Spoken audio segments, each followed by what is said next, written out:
All right, welcome everybody to Coffee and Art in the Morning. It's hump day. Wait.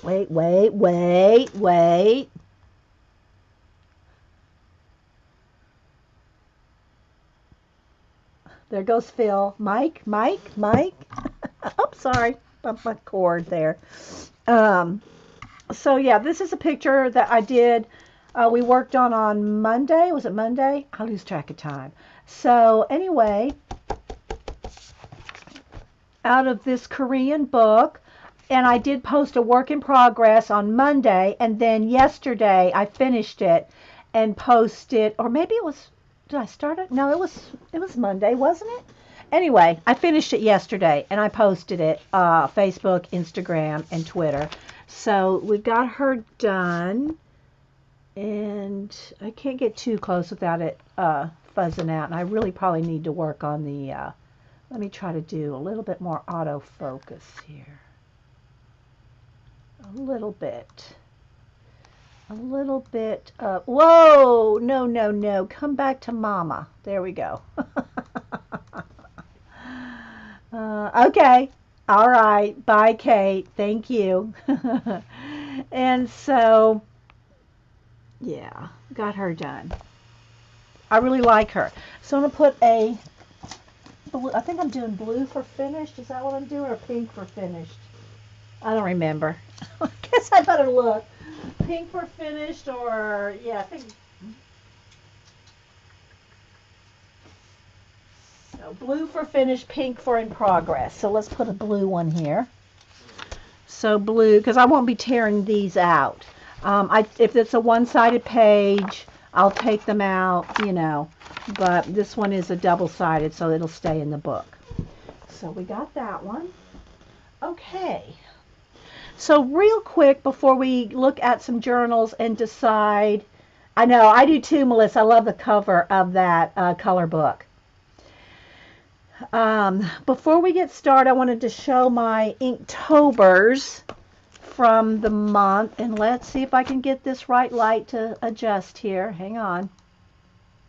Now I got it too dark. Hang on. Let's see.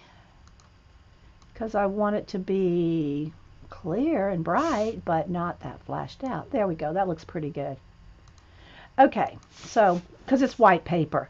Let me move my lappy back a little. There we go.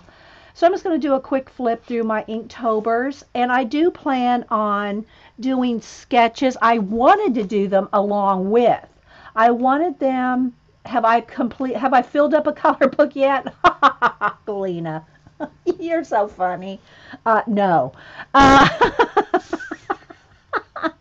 Galena, I love your sense of humor. So I wanted to do sketches like this of every day when I did a kanji and a minimalist drawing to go with the kanji. I had planned to do a sketch or sketches of that thing every day, but that did not happen. I just got too many things. We got too many projects going. This was day 2. I think the horse, let's see, the horse was just one day ahead. Okay, so this was day 1, and this was the first day of my Inktober. That's the kanji for horse, and then drew a horse, and then here was some horse sketches. And these are all in ballpoint pen. And so same for these feet are in ballpoint pen. So this was day 2, and I'm just going to do a quick flip through here. I did not do much sketching along the way, but okay, there's 4. Here's 5. Now these were not done in conjunction with this drawing. I had already done this for another project, but because I had a whole face of foxes, I just went ahead and taped this next to the fox and the kanji. So,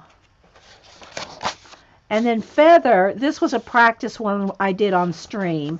We did a little bit of practice feathers, and then this was the actual one that I posted. So we just did some practice here. So that was day 6. 7 was tree. 8 were red, yellow, and blue. So this is the only one that has any color to it. And that's how I did a minimalism of those colors, just a swatch of color for each one, and the kanji on top of the color. That was day 8. And then some of that ink ran through, so I didn't want to do an Inktober on, red smeared ink. So here's 9, Mountain, and I used the top of Mount Fuji. 10 were plants. 11 was rain. This was the one where I showed Hubster. I said, what do you think of my Inktober today? He goes, nice sperm. I went, it's not sperm. It's rain.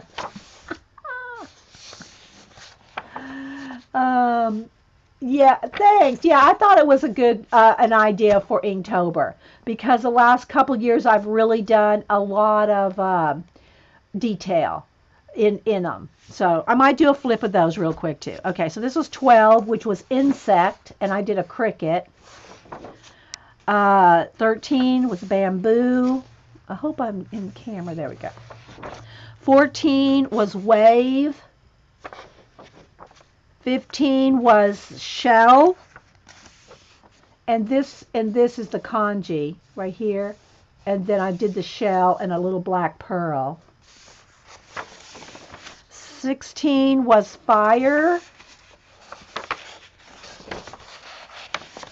17 was pig, and then I just put my pig sketches over next to it. So that was 17. 18 was snake. 19 was direction. 20 was book. 21 was pine tree. 22 was music.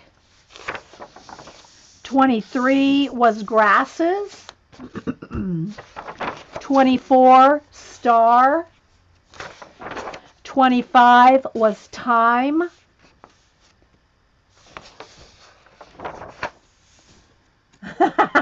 Yeah, Galena. 26 was poison. 27 moon. 28 lamp. 29 water. 30 was idea. And 31 was clouds. And so those are my 31 days of Inktober. And I do plan on going in here and playing with some color on them, because I have pictures of them. I can reprint them out. So in the sketchbook here, I'll probably come in and maybe put some paint, maybe some designs, some little, whatever I feel like doing. So I'll play with these with some color and whatever, because I can just print out another clean copy, right? So, yeah, that was this year. And then, let me grab it here. Grab my little folder now that I know where it is, thanks to Lynn, who went back. I could not find my Inktober from 2016 and 2015. And Lynn Raleigh went back and looked through a whole bunch of videos. I think she probably spent a couple hours looking back through my old videos to find, because she remembered me putting it in, and I remember putting it in this, but I could not remember where it was. Well, I knew it was on a shelf, or she told me it was in this pink folder, one or the other. So last year and the year before, so in 2015 I did this size, 2016 I did this size, and then this year, of course, I did this size. So you can see the difference. This is like an 11 by 12. This is like an 8.5 by 11. And then this one I think is a 5 by 7. 5 by 7. So you can see the different sizes of Inktober that I did. Okay, I need to take a picture of this right here, because this is a perfect thumbnail. Hold on a minute. Let me put my little fingernail polish under there to hold that up.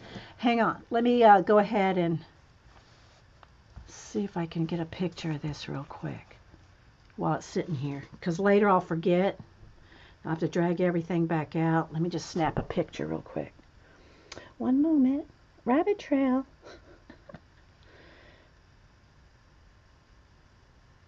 Okay. So let's move this one. So in 2000, I'll just show them to you real quick. 2015, I did everything ocean related. Next year, Dee's going to be doing them on her wall. Yeah, next year's Inktober murals. Jean, that's a good one, Jean. Yeah, do Inktober murals next year. Yeah, Crocker 2. Hi, Crocker 2. It's been a while. Okay, so I'm just going to flip real quick. So this was everything, and some are, landscape, some are portrait. So, yeah, so did crab. This was day one. Is everything, everything sea.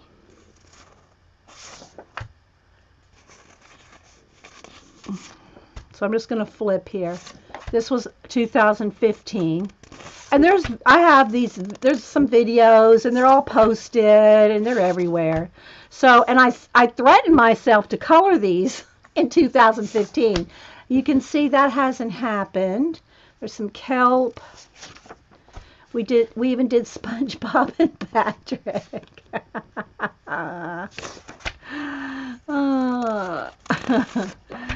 And there's a jellyfish, sand dollars. I had them taped into a book, so there's a little bit of washi tape there that are kind of making them stick together. Angelfish. So you can see I had a lot more detail in the last 2 years. This year I did minimalism. So this one was pufferfish, a sunken or a wreck ship,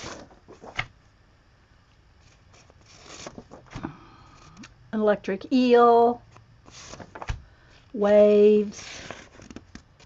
Let's see, this is stuck here. A pier, some coral, a lighthouse, a seahorse, just a school of fish. This is one of those dragonfish that me and Cam love at the aquarium. Here's a cuttlefish. Forget the name of this one. A ship wheel. And then the lanternfish. So that was October 31st. So that was on, these were 2015.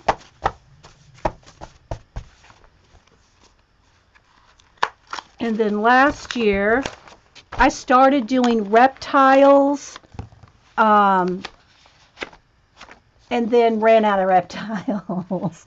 I wanted everything to be reptiles, Celtic knots, and ink splot. So every page I wanted one of those. Well, it ended up, I ran out of reptiles, so I went on to other Halloween type things.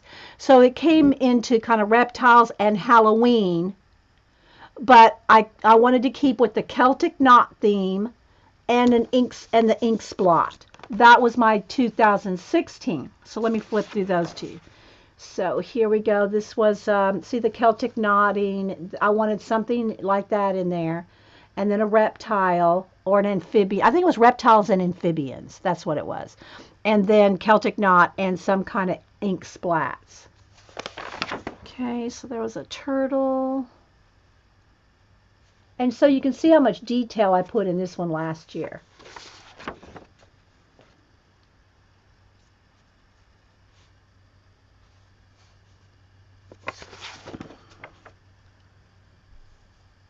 This was a close-up of it was either a Komodo dragon or a lizard, I forget. But again, I kept with the ink splots, which these made like little trees. A snake.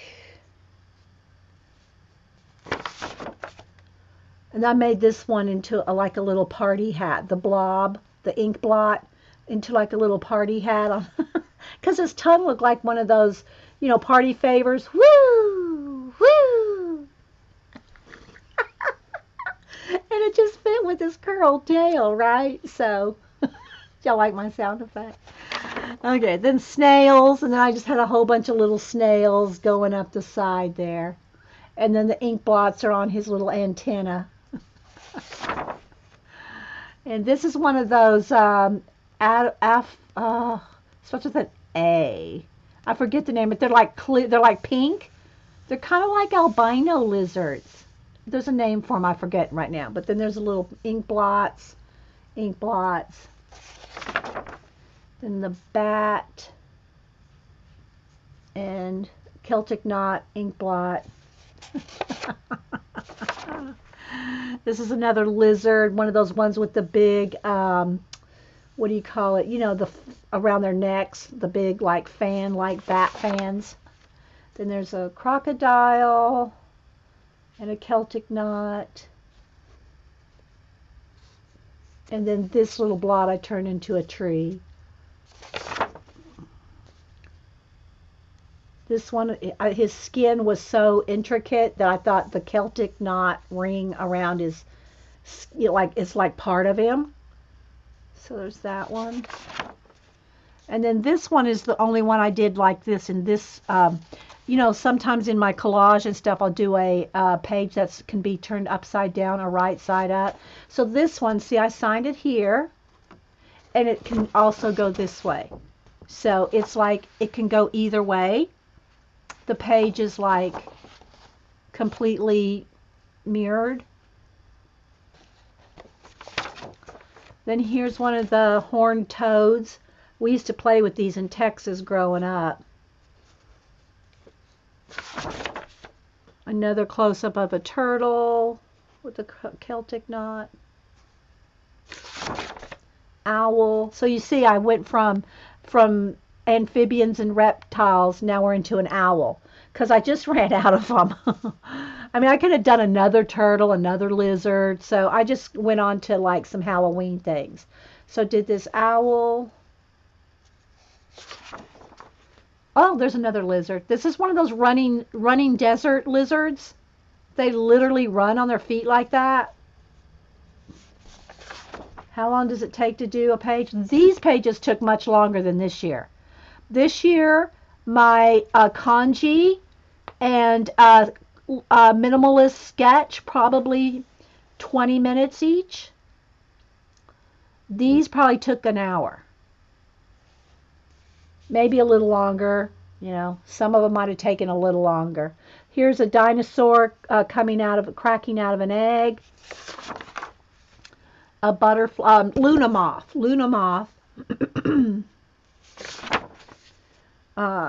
A spider, rat, and cat. And he captured something under there. No, takes a little longer than me for 5 minutes.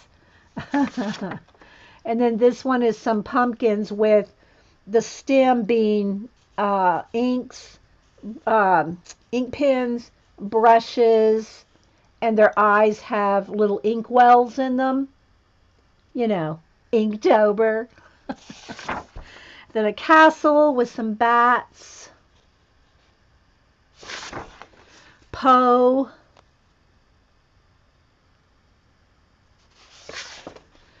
A dragon, fire breathing, but not fire breathing, ink breathing dragon.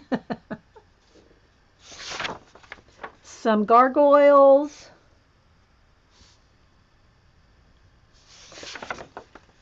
And this one, a lot of people thought it was like a volcano, but Cam and a few figured it out. It's the melting witch. I'm melting.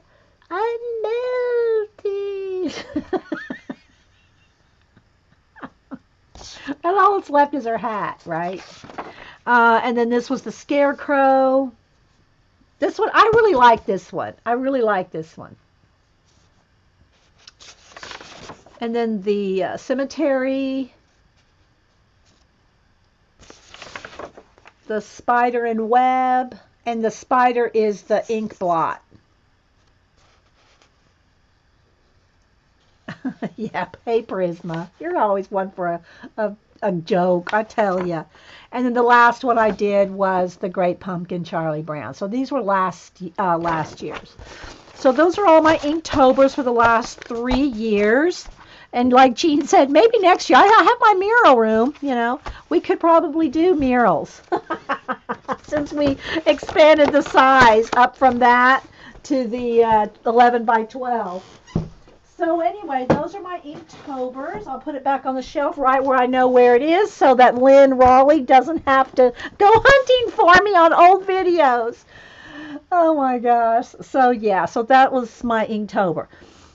Okay, so now I brought out my 4 Dilutions journals, which I might have to brighten this up, but we'll see when I open the pages.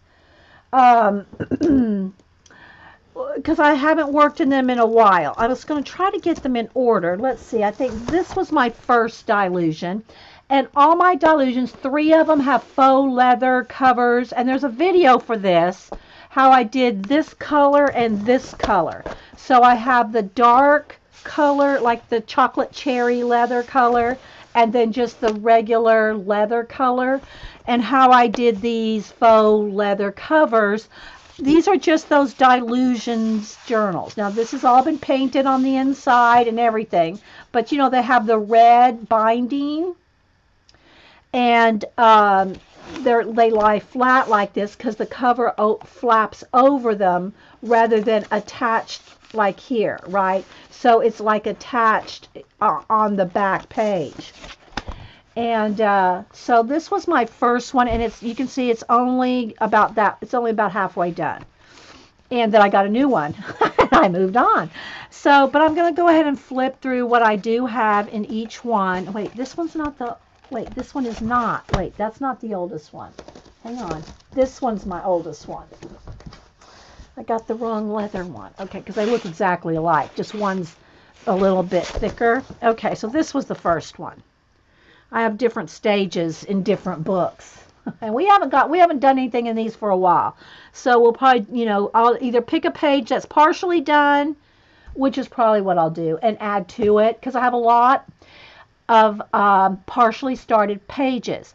So let me go ahead and say this, that this is collage from scratch. These books are collage from scratch. I did start going into doing those 3 abandoned, which I showed last week, my 3 abandoned books to alter them, you know, Abandoned America, Abandoned, and Heritage. Those 3 books that are all topic of abandoned places, where you can add your own collage and mixed media and paint and marker or whatever to those books to alter them and collage them and make a piece of art out of a book. So, and I just like abandoned places, so we're using that as taking an abandoned book and turning it into, you know, recycling it into your own. These are all books that that were blank, started from scratch, and I've made collage pieces out of them from scratch. This Hi Julie Topaz, this is a little bit more, it takes a little more thought to do that, because when you start with a book to alter, and it doesn't have to be abandoned places, it can be any topic you want, but when you start with a book to alter, you've already got something started for you. You've got a theme, you've got an idea, you got some color, you have something to start with. So that's why I tell people, if they've never done any collage before, that it's a lot easier to start, in my opinion. It's a lot easier to start with a book to alter than a blank page, because these all started with blank pages. Okay, so this one was from 2013, and some pages have been varnished and some have not. So this one has been varnished, so you can see. And the varnish I use is the same varnish I use on my art cards, my pumpkins, my whatever, my masks. They're all the same varnish. And it's the Delta Ceramcoat Gloss interior exterior varnish. Now you don't have to use this, but whatever kind you do decide to use, make sure do a test page in the back or something, or on another, a couple pieces of cardstock or something, and make sure they're not going to stick. This does not stick your pages together as long as you let it dry. I let my pages dry overnight before I close the book. That's partially why you're not going to see all these pages varnished, because it takes a day. I mean, you could probably 12 hours would probably be fine, but don't close your book until it's completely dry. And that's true with acrylic paint. And also, the other thing is all my pages here are all done with just Americana craft paint. You don't have to use Americana. It's just, it happens to be my favorite brand. They're not sponsoring me. They're not paying me. But I just like Americana paints for the different kind of colors that they have. Okay, so I'm going to just do a flip through here. These were done in 2013. And these are all been varnished, these first ones here. So, and usually what I tell myself is and because they are, once you varnish them, they're done. You really can't go back and add things. I guess you could, and then revarnish, but it's a lot of work, So I know that when I varnish a page, it's done. This bottle it's 8 ounces. It's an 8-ounce bottle. The thing about it is all I need is about this much, and a sponge, and maybe 1 squirt of water, and smear, and use a sponge brush. It goes a long way. Probably in all the pages you're going to see, plus my art cards that you've seen me done, my pumpkins, my masks, everything you've seen me varnish has probably taken maybe 2 of these. It goes a long way. So the bottle's only 8 ounces, but it goes a long, long way. When I varnish my art cards, I only put the size of a dime on it and smear it around. It doesn't take a lot. So these are, like I said, from 2013. These are my first, and I know I've done flips of these before, but I'm just, reviewing because we're going to work in one today. Thanks, Eileen.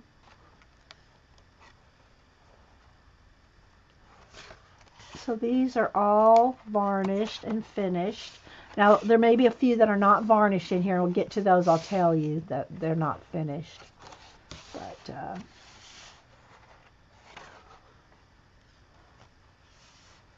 so yeah. These have more people in them than probably any of my journals.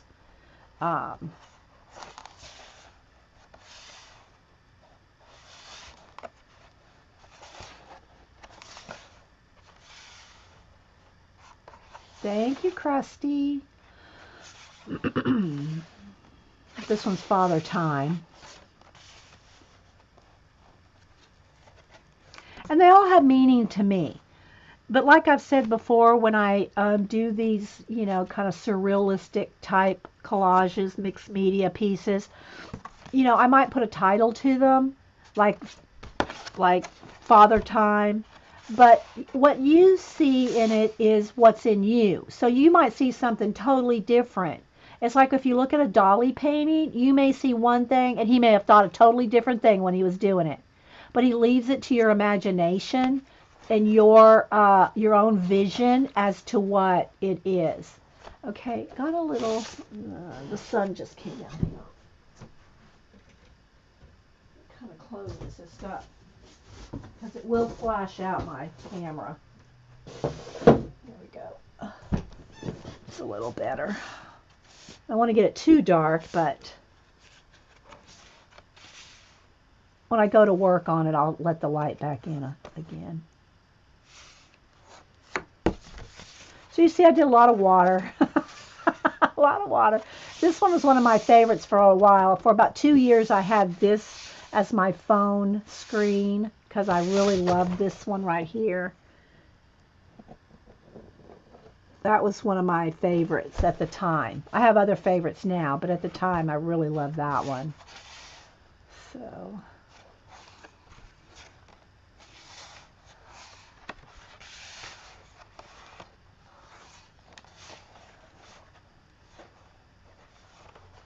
These pages make my heart go pink. Aw, thanks, guys. I'm glad you like them. They've been fun to do over the years.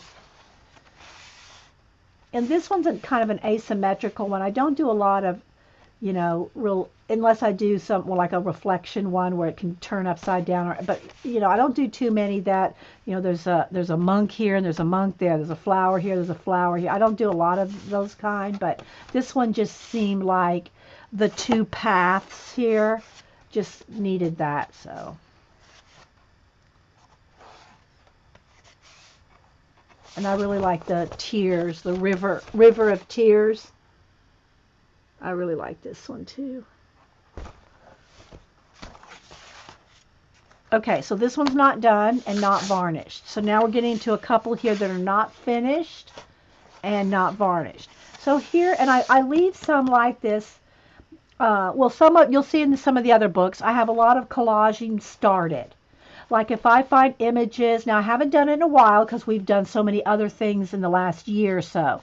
But what I will do is find calendar pages, book pages, all kinds of images, and I'll just stick them in the book. I'll glue them in. Now, when I say glue them in, when I'm going to do collages like this, I matte medium them in with golden matte medium. That's my glue that I use to glue all my collage bits down. And they're perfectly flat. There's no wrinkles. Okay, there may be a wrinkle here or there, but for the most part, my golden matte medium with the, gift card scraping it, smashing it down, will lie perfectly flat. So, and then by the time you matte medium, you glue down your images, you paint, you varnish, your pages are nice and thick and, they have a little bit of warp to, well, you probably can't see that. They have a little tiny bit of warp to them, but not bad at all. So here's just some different ones that I've started. So you can see these are my starting points. Things like this. I don't have any idea where they're going to go. You may see none of this by the time I'm done, or very little of it. But this is kind of where they start. Just with a mishmash of different collage elements for me to continue on. I might work on this one. I forgot, I forget about all these after I show them all to you. Maybe I'll tag that one. I like those owls. Here's another one with owl. So they just have different starts to them. And then I have a couple of blank pages there. Okay, this one kind of stuck on the edge. Oh, here's the other thing too. If when you're working on your pieces, put wax paper.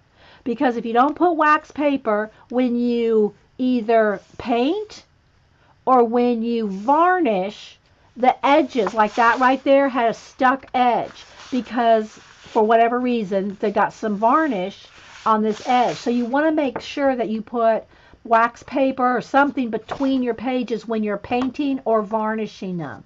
Because no, Picola, I don't. So you can see that's a wing and a prayer. That one was. I don't know what if somebody named it that. Usually post-it notes is when we're on show and somebody has said something. I usually put their name, so I don't know.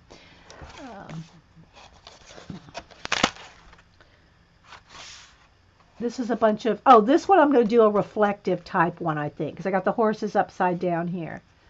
So, some more horses. Okay, this one is not varnished, but I think this one's done. I think we did this one on a show.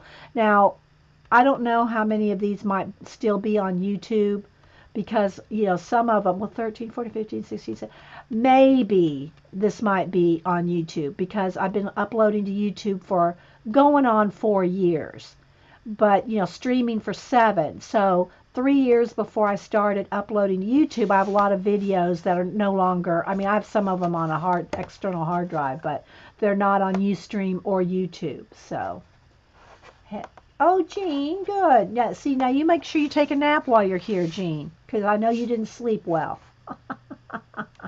Parchment paper. Yeah, Jean. Eileen, yeah, you can use parchment paper, wax paper, just something so your pages don't stick. This one's not done. This one's not done, but it's gone further along, right? So this was my first book from 2013, the Dilusions book. So you can see. Now here's where I've talked about this before. If you go from front to back in a magazine journal, in any kind of journal, if you just go straight front to back, your spine's going to warp like that. So if you're doing mixed media collage, you really want to do some in the back, some in the front, some in the back, some in the middle, some in the back, front, back, so that it lies flat and doesn't do this. It doesn't matter so much in this one because the spine is not attached to the book, but you will warp the spine with the paint and the matte medium and the varnish and all that. So that was book one, and I might go back to that owl page and work on that. We'll see. Okay, so then the second book, I think, I'm not sure, one of these two. This was the chocolate brown, color one, and it got dark again. Maybe I need to let's let in some light. Let's see. Okay, there we go. So there we go, and it's varnished. In this one, I designated, this was before we started the napkin journal. The napkin journal, or maybe it was kind of coinciding with it. In the napkin journal, which I'm not going to do a flip now because y'all have seen it a gazillion times and we just did something in it last week. But in the napkin journal, we start with the base of a napkin and then put color book pages on it or color book images on it and paint in and do a mixed media piece, but it starts with napkin. So that's all this book is. It's all different pages that we've worked on with a napkin and a color book element on it. Well, this one is kind of the same in the sense that we'd use color book pages, not napkins, but color book pages. Okay, sorry. I missed something there, Prisma. Do you see the difference in the paper in these journals? I haven't worked in them. I don't have the new ones, Eileen. Eileen's asking about the different papers in these. I think all these, they're at least over a year, maybe 2 years old. So they're not the newer ones where supposedly the paper has changed. So I really can't say. Hey, Jen. Hubster's mailing your portrait out today. I'll message you a tracking number, but it'll probably be there tomorrow. Well, probably be there Friday. Hey, Elizabeth. So in this one, I've used color book elements, kind of like we did in the napkin journal, except no napkins. This is just a mixed media collage and color book page elements. And some have it, some probably don't. Like this one doesn't have, this has got a Tim Holtz, I think that's a Tim Holtz tissue paper element. There's no color book element on this one. And this book, I think, was from 2015. Yeah, this was 2015. So I think maybe one of the other ones might be 2014. I'm not sure. Because the first one was 2013, and then this is 2015. But this is really when we started doing a lot of color booking, probably about 2015. So in lieu of just color book paging in 2015, we thought, well, why don't we cut some of those elements out and use them in our mixed media journals? Because we're all doing mixed media journals. Oh, brother Prisma. They were horsing around. Oh my gosh. Okay, so again, these collages and mixed media pieces all start with a blank page. So it's a little more, you have to do a little more thinking outside the box to come up with something. But that's why I said if you will take something like this one we might work on here.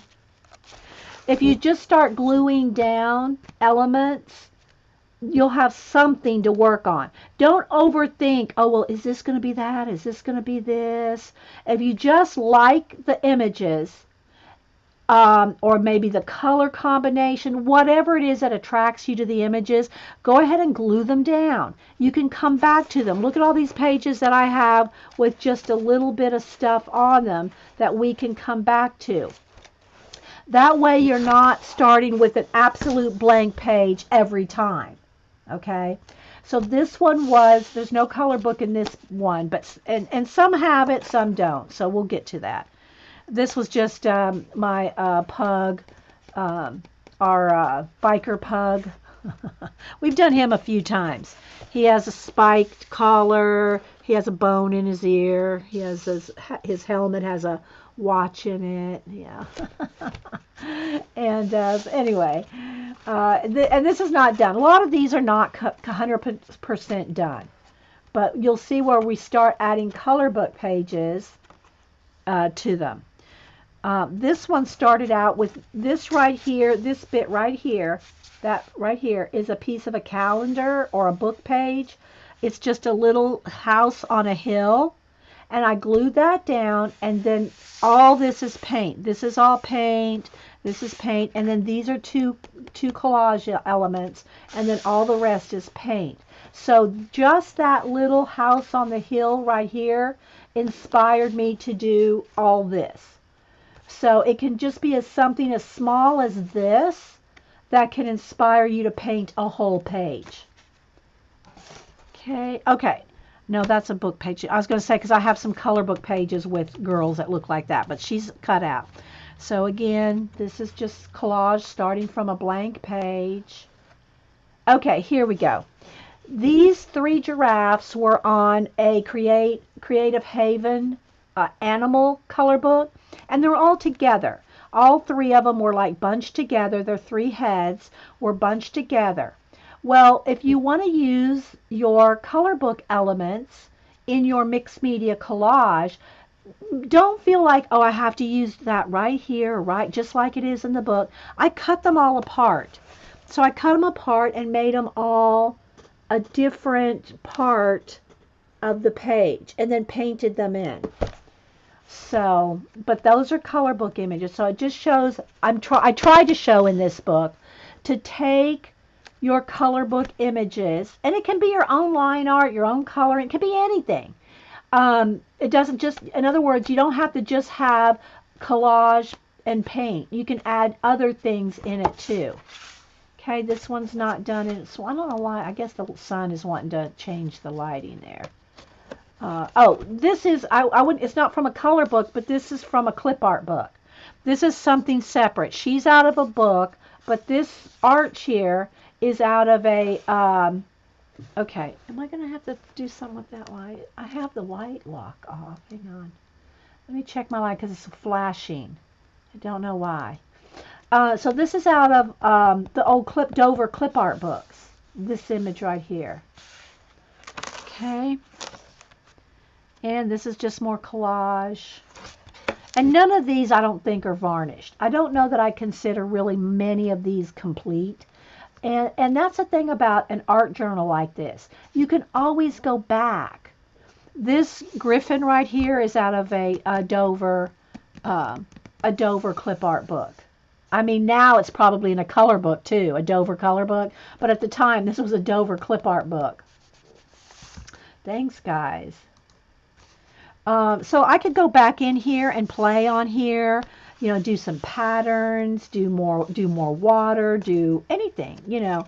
So it doesn't bother me, and I know it does some people. They have to go page by page and finish a page before they go on to something else. I don't feel that way at all. I will jump from page to page, year to year, month to month. It just doesn't matter. And yeah, and see, that's one of the things, Picola, too. I don't mind showing you guys half-finished pages or works in progress, because then you can see the progression, or the, you know, half-finished pages show you steps, right? This one's not done. I don't think any of these I would consider completely done. Here's an example, and this is, I think this may have been where the one I really learned or thought about. This is an angel playing a harp out of a clip art book. a blank, not a colored page, just a, like now they would be color books, Dover color books. But I glued her in before I colored her, before I pencil colored her. Now, if I go to pencil color her in, it's textured. So I learned don't glue your color book elements into your mixed media journals until you've colored them. Color them, cut them out, and then add them. Otherwise, you're going to be picking up texture from paints or back sides of pieces. So, yeah. Here's a color book page. This is out of the lookbook. And I colored her. This is a copy. I did make my lookbook. I've not cut up. I've made a few copies out of the lookbook to color. I colored one for Eileen, one for Paula, and this one, and maybe one other. So this is on cardstock. It's like probably 65, 90 weight cardstock. And pencil colored her and cut her out to show you how you can use your color book elements in your mixed media. So yeah, oh, she's gonna want to flash out, but she's got little freckles and her jean jacket. I really like her. So she just needed to go on this page. So I'm just gonna kind of flip, like I said. Now this one I consider done. This one, this was from the, I'm pretty sure, was from, it might have been from could have been from two different things. It could have been from the Somerset Images, Somerset magazine. Yeah, I think it was from the Somerset magazine. The color magazine, the Somerset coloring magazine book, or whatever you call it. I don't think they do them anymore. I think they did 4 of them, and I think she was in there. So colored her, cut her out, and then added her to my collage here. So, you can see, let me put a test in there, my chat is, just to make sure my chat's rolling there. Okay, again, just some collage. Thanks guys. I just, when it doesn't move for a minute, you think, am I frozen? Okay, so these two little girls were out of a fairy color book.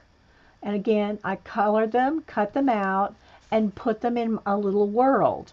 So, and her too. There's a little one up there, and I just painted in some water dripping down onto her, painted in a little landscape, put the water coming like over her feet, running around her body with a little hill.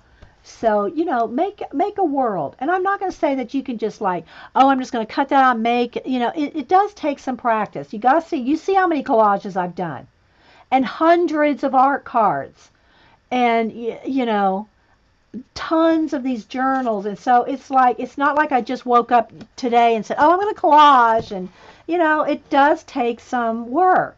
But if you like collage, and it's like anything else, you really have to like it to do it. I don't like pastel. I don't enjoy the chalk. So I don't do it because I just, there's so many other things I'd rather do that I like. So I focus on other things. But if you don't like a medium, if you don't like oil paint, if you don't like acrylic, if you don't like pen and ink, if you don't like pencil, whatever it is, you're not going to stick with it and learn it well because you don't enjoy it. You have to enjoy your mediums or you won't stick with it. And that's the same thing I said about my altered books. Picking a book to alter, you better like the subject matter. If you don't like abandoned places, don't buy an abandoned places book and think you're going to do 200 pages when you don't even like abandoned places. Pick a book you like. Gardening, pets, birds, anything. I don't recommend doing a magazine journal with a full-on magazine journal of like fashion magazines. They're good to take images out of and use in collage, but those magazines are super thin and you can do it. I've done it, but you're fighting thin pages. It's better to pick a book, clearance, like my abandoned books, abandoned places or something. Find them on clearance. You can get them for under $10 or so. And in a topic, like I go to Books A Million. They'll have stacks of a certain book. They'll have stacks of, we just had Halloween. You'll have stacks of books on Frankenstein. Now do you think they're going to sell 10 Frankenstein books? Maybe. But what are they going to do with those books if they don't sell 10 of them? They're probably going to end up, what, in, some old used bookstore if they're lucky, or a landfill if they're not. So I never feel bad about altering a book, using a book, cutting a book up. Now, granted, I'm not going to do that with a rare edition or, something that's really collectible or worth money. I'm not going to do that. The books I'm talking about are, your photographic coffee table type books that you see so many of that they just don't get all sold. I mean, come on. This is a page from a color book. I think she's out of one of the fairy books. So this one has splashes of Dilution paint, or Dilutions ink, I think, is on this one. This book might have started out as a Smack and Dragon book. And what a Smack and Dragon book is where you'll take ink, and the Dilutions are nice and vibrant, so the inks are good for this kind of process. And take a craft mat, a non-porous craft mat, so that the ink doesn't sink in, spray out some ink, add a couple spritzes of water, and you take your book and you smack it down and drag it. And then that's how you get this kind of stuff. It's smack and drag. And this one's not finished, but that's a piece of a color book page. And again, I should have finished coloring it because I can feel that it's going to be a little bit, I could paint it. The paint won't pick up texture. But if you want to do any color pencil, the pencil will pick up texture. Yeah, me either, Julie. So there's this one. This is a stencil right there. That's a piece of a stencil. The thing about mixed media and mixed media collage is you can use your stamps, your stencils, your paint, your images, your color books, your inks. You can scrape it, you can splatter it, you can drip it, you can paint it, you can finger paint it. There's just so much to it. This girl is I think she's out of the tattoo book. I did this one that day Darcy was here, Darcy Glam, when we both bought the same color book, the same tattoo color book, and I colored her out of it, and she's not glued down yet, but I'm thinking she needs to live on that page, so. Hey, Connie. This one's done. It's not varnished, but I'm considering that one done. This is just some spray inks and some stencils. Here's another one that I'm considering done, although I don't think anything's varnished in this book, but I'm considering this one done. There's 2 different little fairy girls, and I did glitter their wings. She is riding on a giant hand, and she's just sitting there.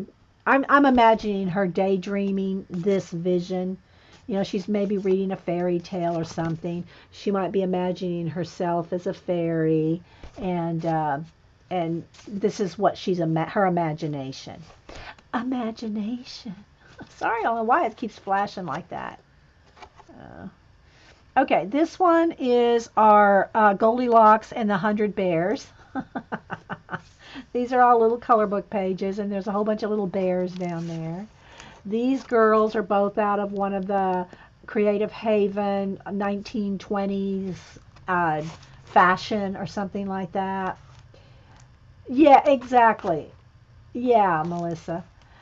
This is another girl out of one of the Flower Fashion Creative Haven books. And again, you can paint, you can do backgrounds first and then color a girl to match the page.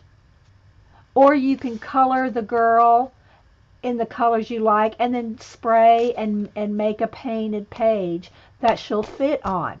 Or you could just have a whole bunch of your color book pages that, like these are the Creative Haven ones, right? They're real inexpensive and they have tons of images, and I don't mind cutting them up, literally cutting them up, not just tearing them out of the book, but cutting them up. And then you can work, find a page she may fit on. There's just so much you can do with mixed media and altered and collage. Okay, this is out of a Dover clip art book. And there's a steampunk girl right there. See the steampunk girl. See, I still haven't quite finished some of the gearage. But it makes me happy to do these, whether I complete them or not. I complete so much other artwork that when I don't complete a page, it's like, I'm having fun while I'm doing it. My ideas are generating. I'm getting lots of creativity in it. Lots of ideas come out of it. Whether it's finished or not, I mean, you can almost just call these mixed media sketchbooks. They're not necessarily, they don't have to be done for me, Another steampunk girl out of the, I think it's out of the Creative Haven steampunk book. Here's some pieces that are not even glued down yet. Some more. Again, the background is just some Smack and Dragon or some leftover stencil bits. So I may or may not go back in here and work on them. This one is done, and it is the steampunk couple. And I took them, and then all the rest of this is collage and paint. And I made them time travelers. So here's the time travel portal. And here they are. There's the steampunk couple. I did color them before I cut them out and glued them on. And I paint right over them. Look, I just put paint right over their bodies. Doesn't bother me. And then here's the collage. And all of it's got paint on it, of course. But I really like my steampunk couple. Have you seen a Creative Haven futuristic world? I think I glanced at it, Connie, but I, refrained. Prisma question. Dee Dee, when you do your journals and paint a bunch of pages ahead of time, do you ever go back later and page and wanted to do? Yes, that's what I was just talking about, Prisma, probably before you came in.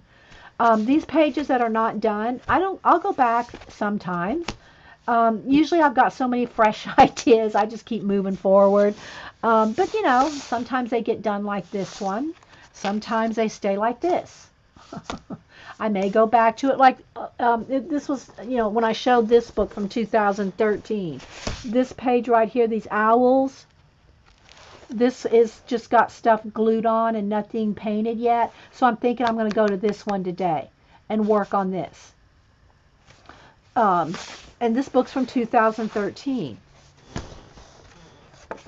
And I flipped through these before. I'm just, kind of chilling. Y'all heard me rant before I hit record. I'm not in the best of moods today, so I'm just like sucking it up, Buttercup, and Okay, so this one, Colleen had sent me, and this is another example, and I'm glad I did this page. She sent me a bunch of dimensional flowers that had little glitter in them. She sent me a bunch of tags. She sent me some stamped and collaged, stenciled images. She sent me these tags. And so I usually do not put in my art journals have anything dimensional. And there's a reason for that. Because when you go to work on the other side, it's bumpy. I don't like working on bumpy pages. I have smash books, scrapbooks, a combination of scrapbooks and smash books and those kind of things where I put dimensional things in it. But the day that these came in, we happened to be in this book or something, and it just all fit. I put this girl's from a calendar, so I put, her having coffee wafting up into her face, and just did this page based on the things that Colleen had sent me. Yeah.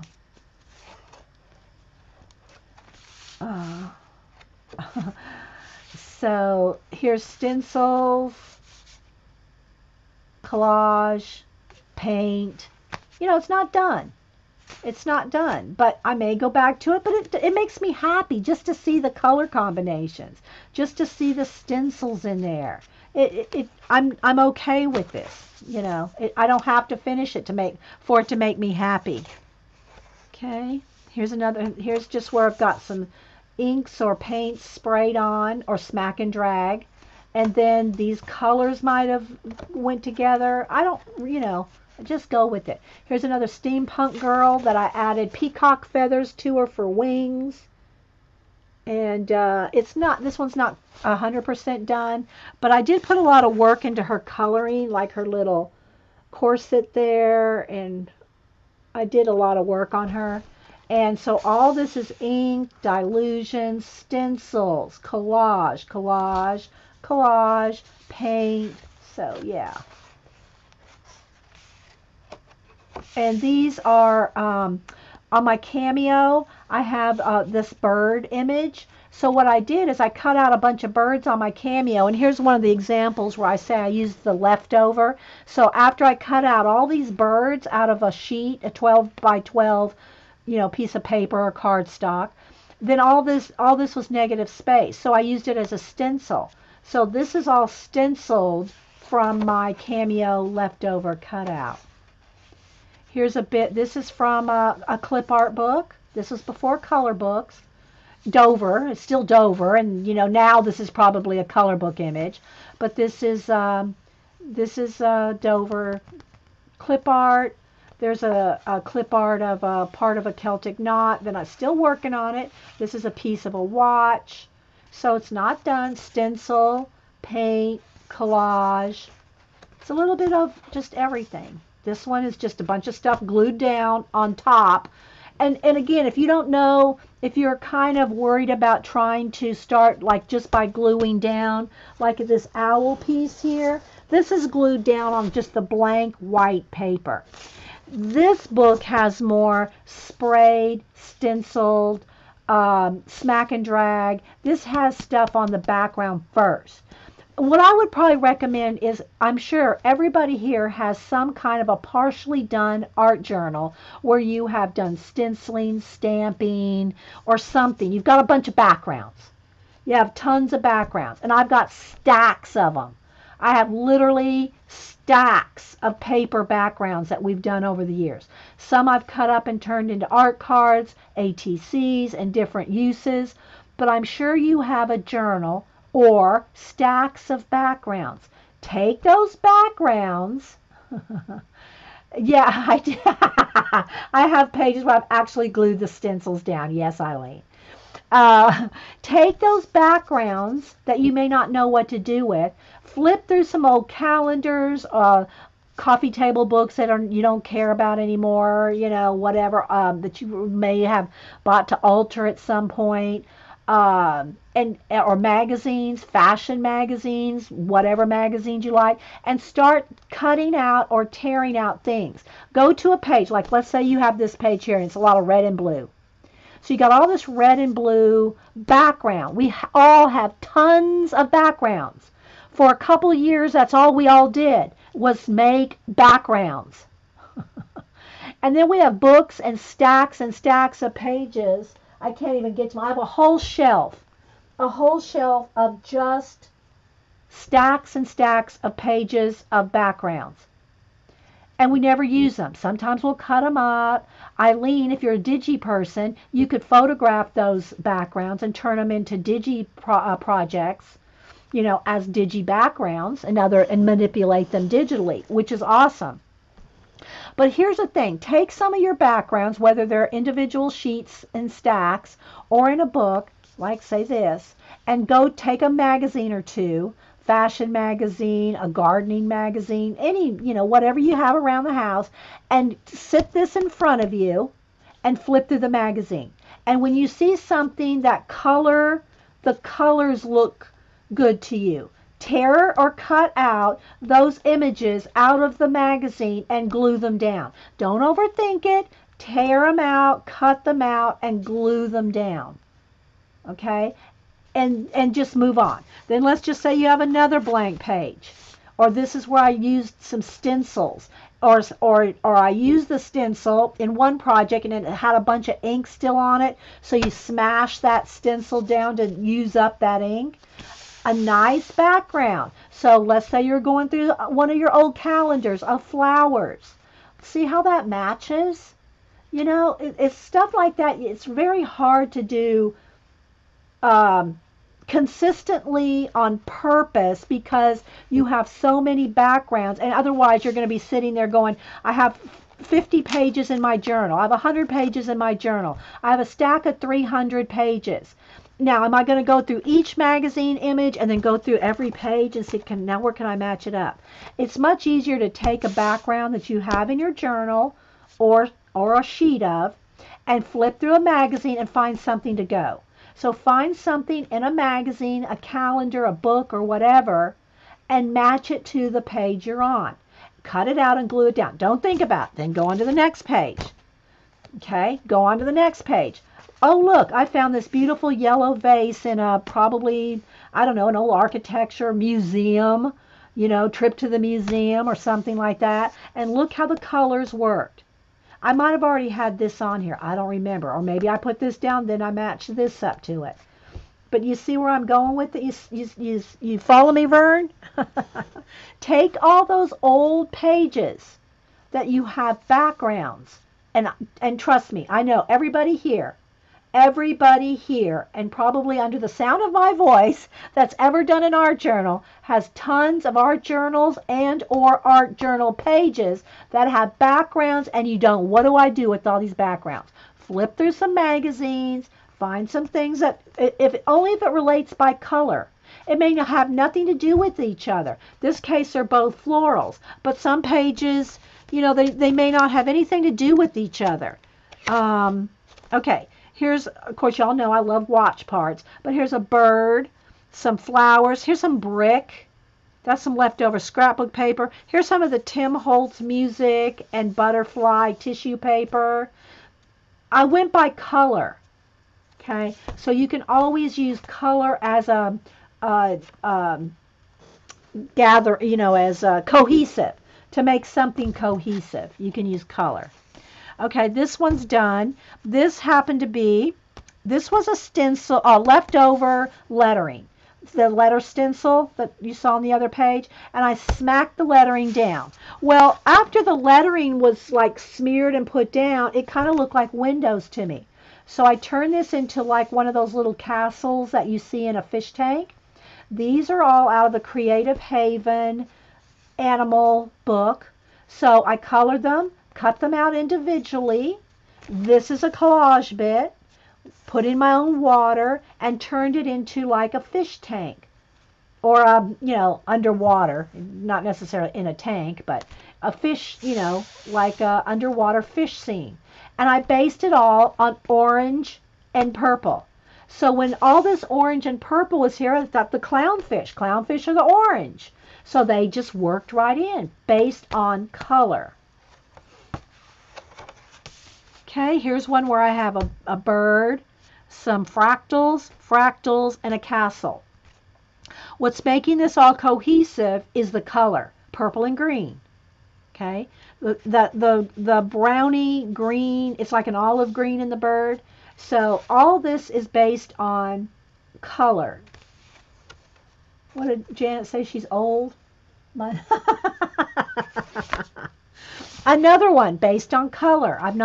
This again, I don't recommend gluing in a color book page until you color it, because then you got to fight. And I could paint this. I can watercolor this, I could acrylic paint this, but color pencil is going to pick up texture, okay? But look at the black, white, and teal of this. If I do nothing else to this page, I love this. This is a color book page. It's not even fully glued down. It's just tacked in with a glue stick for now. This is an owl out of a calendar. This is a clip art book. And then this little page, this little piece right here, I colored probably out of either the fairy book or a Creative Haven. And it just, the colors worked, you see? You're writing all this down. Yeah, write this down in your idea journal, people. Exactly. This one is done.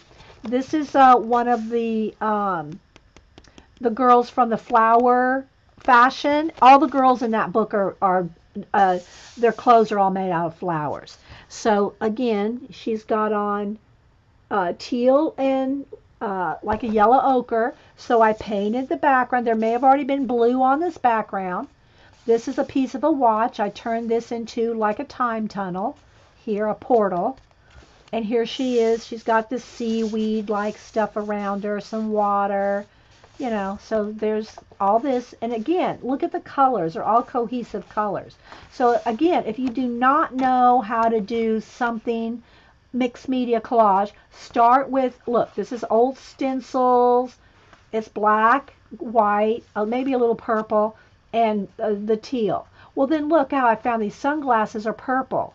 This is some flowers right here. Watch. So it's all based on color. Then once it's glued down, you can wait till you feel a little more inspired to go turn this into something or not.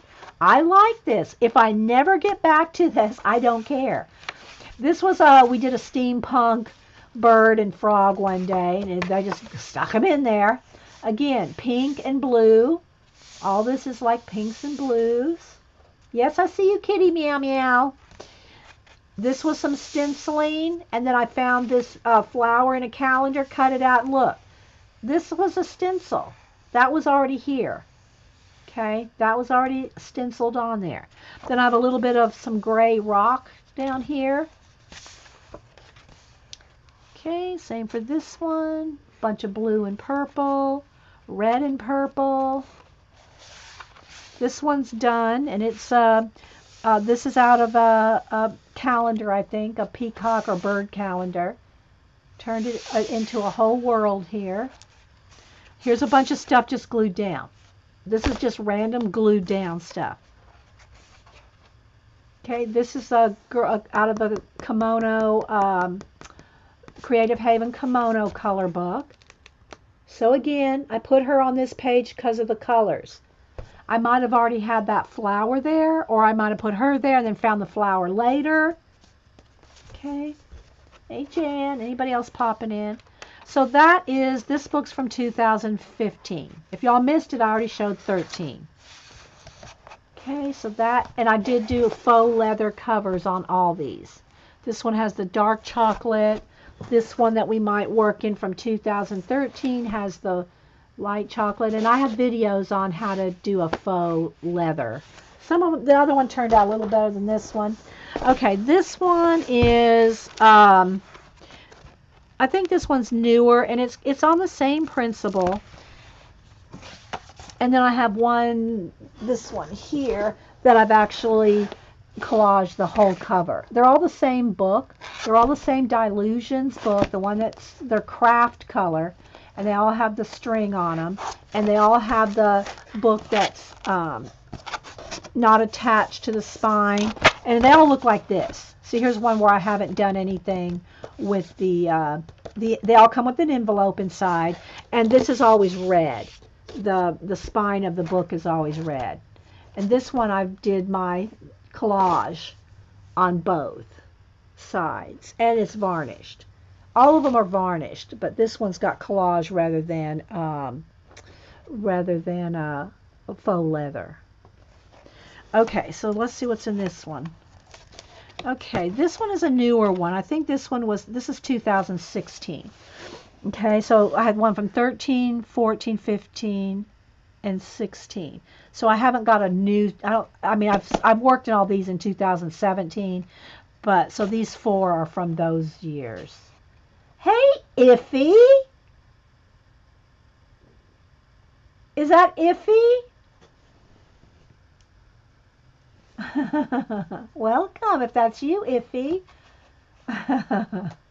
I'm not sure if it is, but finally found you. Yeah, Iffy is, I found you, Dee Dee.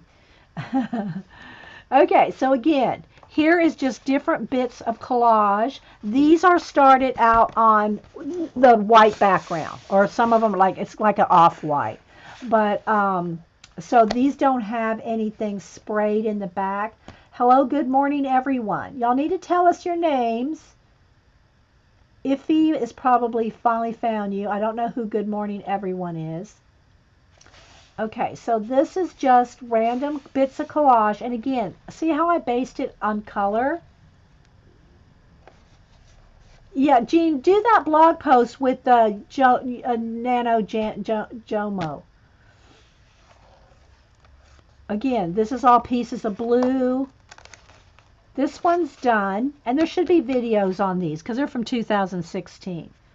So here is, I did put a person, so this one has been varnished. So this has a whole world and a whole story going on in this one. And don't ask me about the jelly rolls. Glitter jelly rolls. That you had to be there, okay? But yeah.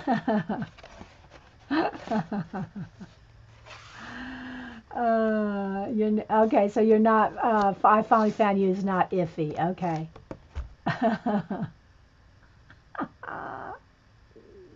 Hello, Alaskan Musher. Welcome back. Good to see you. No Joe Pro because no bridges, no Joe. Okay, so you're going to call it No Joe Pro. That's good. I like that because there was no Joe. There was no Joe. So you had to make one because you're a pro. Okay, so this one, I had my little praying Indian woman, Native American. Don't anybody email me.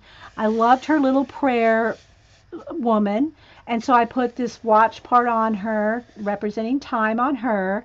I glittered up. There's a lot of glitter in this. This is one of my cameo cutout feathers that I glittered. So you can see, this is one that, this is actually Martha Stewart glitter. It's not, this is not, I don't think. I'm pretty sure this is the Martha Stewart glitter. Actual glitter, not glitter glue, like it's not stickles. You know, you've been watching DD streams for years when you remember these process pages, yeah. So this one has got a lot of glitter and it is varnish. There's glitter up here. This one, I really took a lot of thought when I was doing this one. There's stairs, there's a stairway going up here behind her, behind the feather, and she has glitter in her hair. Let's see if I can grab, there. She's got glitter in her hair. So yeah, I really like this one. And then this is all paint, my own universe up there. So here's a page in process. So you might start like this. Another one. This one's done. Now this is one of my mirror, well it's not really a mirror, but it's an upside right side one. So this page, and sorry, see right there, the light's flashing it out. There's the color right there. Okay, so this page has a world going on here with staircases, but you can turn it around upside down and it works this way too. So it goes both ways.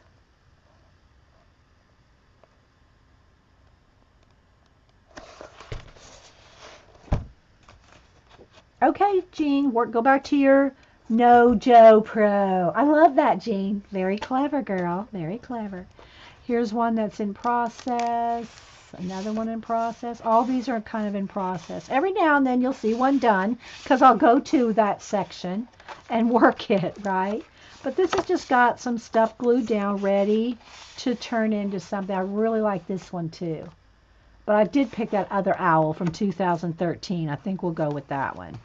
These have different weather. This is from weather calendars, I think, like this one. This is from a weather calendar, and I just tore it up into pieces. This is from a Frida. I put a big peacock behind her. And see, all this will be blended in.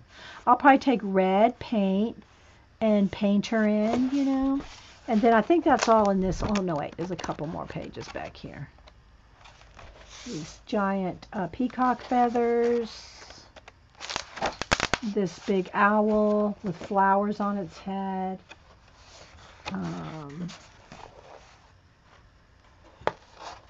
So yeah, there's that one. So then the only other one I have is, this is my most recent one. They're all exact same journal. If you just joined us, you have to kind of go back. I'm not going to re-show all. This is the 4th book. And so the cover here, I did collage and varnish the inside cover. So you can see, put mist and clouds and planets, and then varnished it. So, and now here you'll see our most recent. These are our more recent mixed media collage pieces. And there's videos for all these. How big is your stash of magazine calendar? Pacola. I've talked about my bins, collage. The one I'm resting my foot on right now, I can't even close the bin. It's one of those big scrapbook bins. It's probably 16. How big would this be? 16? It's probably 16 by 16 and this deep. And that's just the one I'm resting my foot on. I try to not keep, I have in the other room, I have a shelf of books for collage, just books for collage.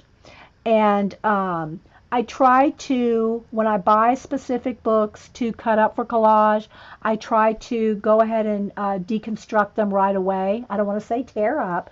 I try to deconstruct them right away and narrow down the pages. I have a stack. I don't have a lot of calendars really sitting around. I have a stack about this deep of calendars.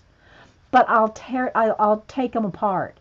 And then I have drawers. Now I have drawers. Remember I said that I used to keep all my collage sorted and organized, and I've read y'all off the 12 different topics that I used to put them in those Michael towers, the Michael 12 drawer tower, I think 10, is it 10 or 12? I think it's 12 drawers.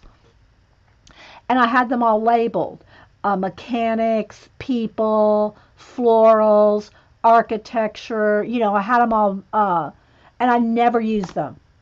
I'd rarely go into those organized drawers and pull out, my watches. That would be the only thing, because I use a lot of watches in my art, but that would be really the only thing.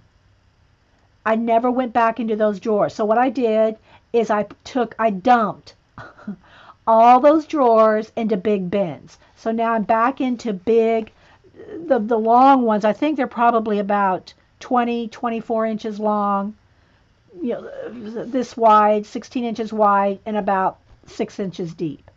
All my collage is back in bins where I can dig. Okay, so here we go. This one, again, just got some, starts here. This is from, I have 2 abandoned books. One I cut up and one I alter. This is from the one I should say deconstruct.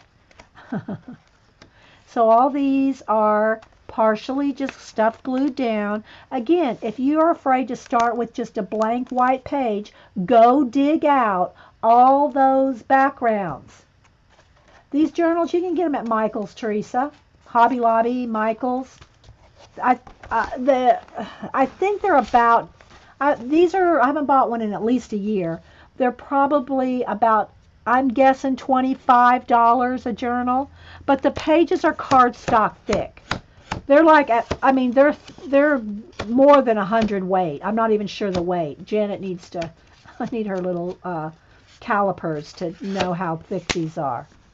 But they're good heavy cardstock. So it's a good book. I've never had one of these books fall apart, ever. So, okay. So again, pieces out of abandoned. This is something, this right here. This is a piece of some of my art that I've torn up. This is probably a giant marble. And see, some of them aren't even really glued down all the way. They're just tacked in with a glue stick.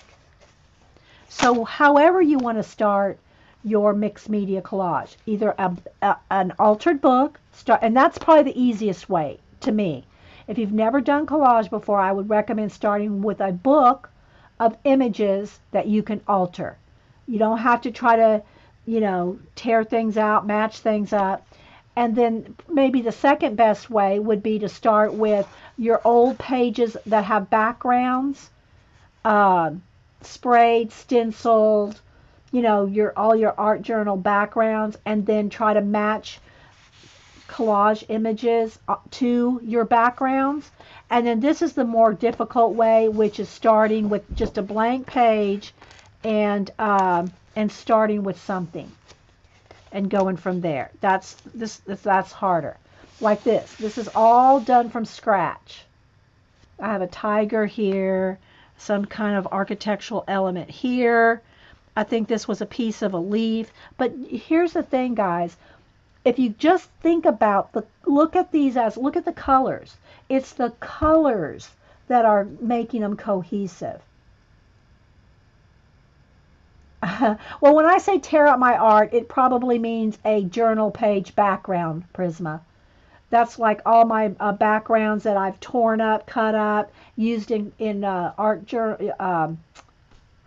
cards. But look here, orange, blue, really that's it, black and white. A little bit of brown. Okay, so again, here's just a start. This one's done. Another tiger page. And I've got a above world, a medium, like mid world here. And then here's like an world, which in this underworld it's like space, so it's like reversed. There's a video for this. We did this one last year, 2016. This book, that would be probably our most recent ones. I don't know if we've done many in 2017. I did a poster, and it's all the same process. Okay, it's all the same process. Here's a giant world, just started there. Just bits started. Some still have blank pages. Here's another one. And see, like this started as something like this. And then you can paint in, you can put people in them too. All right, this was, I think this might have been one of the first ones we did in this book. It's 2016, and it's varnished. You can see it's got a varnish on it. This one I did spend a good amount of time on. I put a lot of detail in this. And I love putting lots and lots of detail in my collage. That being said, when we're doing a 2 to 3 hour show, or even a 6 hour show if we do 2 parts, the time it takes to do all the detail, it's very time consuming. I really, really hurry through the process. So when you see me do these on a show, I am hurrying. You do not have to hurry when you do these. But this one I did take a little more time and added quite a bit more detail to this one.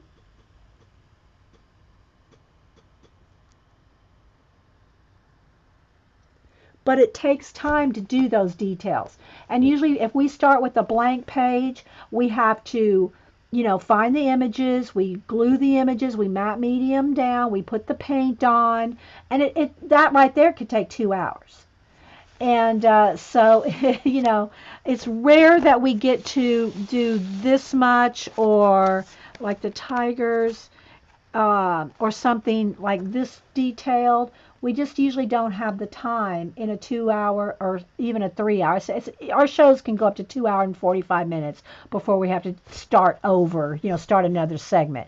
That's just the allotted time in a segment Ustream gives you. I mean, we can stream all day. You just got to break them up in 2 hours and 45 minute segments.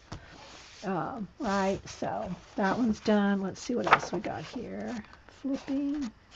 Okay, another one that started with just collage bits on it. And then this one's done. And I do not like this one. The vision didn't come to fruition. I wanted this fish to look like it was popping out at you through the water. I don't know. Maybe I wasn't, I don't know. Maybe I tried to rush. That's usually the case. When something doesn't turn out like I like it, it's because I've rushed. We're going to actually, yes, we are. We are. See, look. There we go. There's an example. I'm not fussing at you, Melissa. I'm just giving you an example. She says, we're going to do a page today. My hubby's going to be home in an hour, and I'll have to go. See again. So trying to rush and get a page done in an hour is just not happening.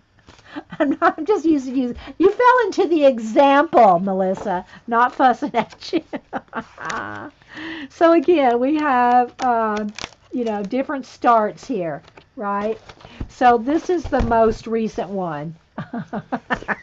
Sorry, you got to be the example. Okay, so let's go back to 2013. This is the page that I picked, Melissa, for us to work on. This is from the 2013 book, and I'm just going to quickly flip through the finished pages here. These are all finished and varnished, and they're all from 2013. Okay, so in case you just joined us, I know I've shown these a lot of times. Everybody's probably seen them, but and I did flip through this a little slower earlier. And I also did a flip of all my Inktobers earlier. So, yeah. I like to start off with showing, kind of where we're headed. I mean, especially if you're new, you haven't seen me do any of these, or you don't know what we're doing or where we're going. These are some of the, ones that have been finished from 2013. Okay.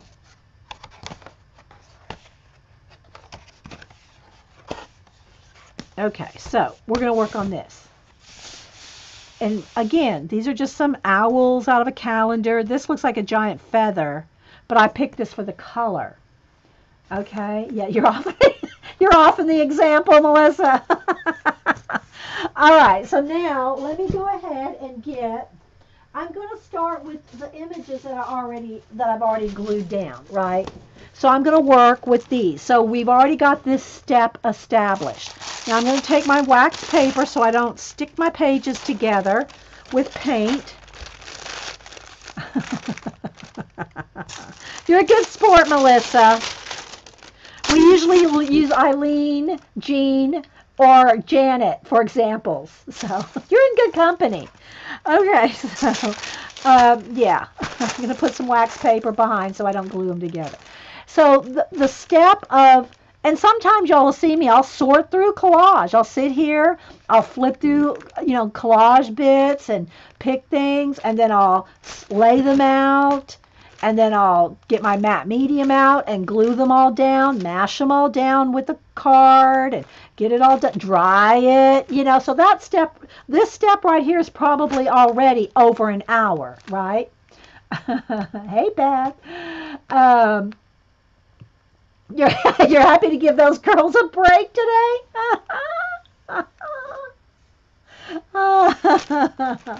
Okay, so now what I'm going to do is I'm going to pick some colors. Now that I have not done yet. All right, so I'm going to give me a couple of trays here, and I just use coffee lids. And speaking of coffee, I really need to get me something to drink because my throat's getting really dry. But I'm going to see if we can get some stuff done here in about an hour, okay? I'll see how much we can get done in an hour. So I just use coffee lids for palettes, all right? Now, these have been totally coated with matte medium. I use golden matte medium, not gel, just matte. Let me show you. When I glue my images down, this is what I use, golden matte medium. There's gel medium, which is thicker. Okay, gel medium's like, thicker, at least as thick as toothpaste, right? This is very liquidy. And what it does is it not only glues everything down very well, but it puts a matte finish. Now, that can be especially good, let's just say, if you're working in a shiny book, like my Abandoned Places. If you put a coat of matte medium down over everything is matte. And not that it so much matters, because I end up varnishing eventually and making them all glossy again with the varnish, but it just does some cohesiveness. Now, when things are coated with matte medium, they're easily wiped away with a baby wipe. Let me put this book over here. And you will go through a lot of baby wipes in this my process anyway.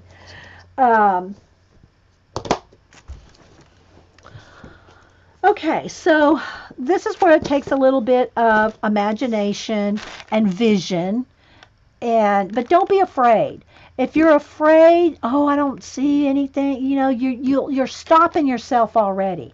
Just go for it. I'm telling you, you will see something. I think the problem with this type of very kind of surrealistic, imaginative type of work is people will say, oh, I see a cliff there, and that watch is buried in the cliff, and, you know, how do I do this? Or no, that it won't make sense. That wouldn't happen. A giant watch wouldn't be in a cliff, and big giant watch hands coming across. That just wouldn't happen. That doesn't make sense. So I'm not going to do it because it doesn't make sense. Well, if you start off thinking that way, you're hindering your imagination right out the gate. You have to just say, oh, so what if it doesn't make sense? You know? All right, so I know I'm going to want some of these colors. I'm going to want black, white. I always, you know, I'm going to always use black and white. Again, I just use Americana craft paint. I'm going to want a gray, probably a yellow ochre, maybe a bright yellow, to start with. So I'm going to go ahead and put out some black, and I have another one. This is almost empty. I don't like to waste it. And I could mix up my own gray with the blacks and whites and some blue. But I got lots of colors, so I'm going to use the colors already mixed. But you could do that. Okay, so let's go with, I like my slate blue. This is baby blue. So I'm going to put a little baby blue. And let's see, a gray here. That's colonial blue. I want an actual gray. Let's go with zinc. And I'll end up mixing, you know, these in different, you know, they'll get mixed together. Okay, then on another tray, so here's my black, white, blue, and gray. And then I'll come over here and let's get a couple browns. Let's get, this is sable brown. Sable brown. And also this, when you might want to keep your magazine journal or your mini magazine journal handy, because you got to kind of, if you put out a lot of paint and you don't use it up, instead of wasting that paint, pick it up with a palette knife, which I did find my red one again. Pick it up with a palette knife and scrape whatever's left over in your magazine journals. Whether it's a half one like this, the mini magazine, the cut one, whether it's in something like this, or whether it's in a full-on magazine journal, have these ready to scrape paint in if you don't use it up. And you can just find a page, you know, and scrape some paint in. But it's a good way to use up your leftover paints that you might be working on other projects and you don't want to waste it. So keep that handy. I used to also have my desk journals, and I didn't even show y'all those. They're kind of the same type of things like this. Hang on, Melissa. I know I'm going off on another tangent here. Let me see. And I won't show them now because, and pretty much all of y'all have seen them anyway. But I have like six of these. These are my leather journals, and they're real Italian leather. You get these at Barnes & Noble. They're not cheap, but they do last. I'll go through some of these here in a little bit. I used to call these I still do, desk journals. And it's where I would use leftover paint, leftover sprays, and it's all essentially the same thing as these big journals, but they're just smaller. So if I have time, I'll go through 3 or 4 of these. You know, I used to use one a year. I quit buying them. I mean, we've just got so many other projects going on. But I probably have about 1, 2, 3, 4. I have at least 6. Like this. Different ones, but yeah. All right, so let me kind of slam these to the side and finish this page. If we finish this page.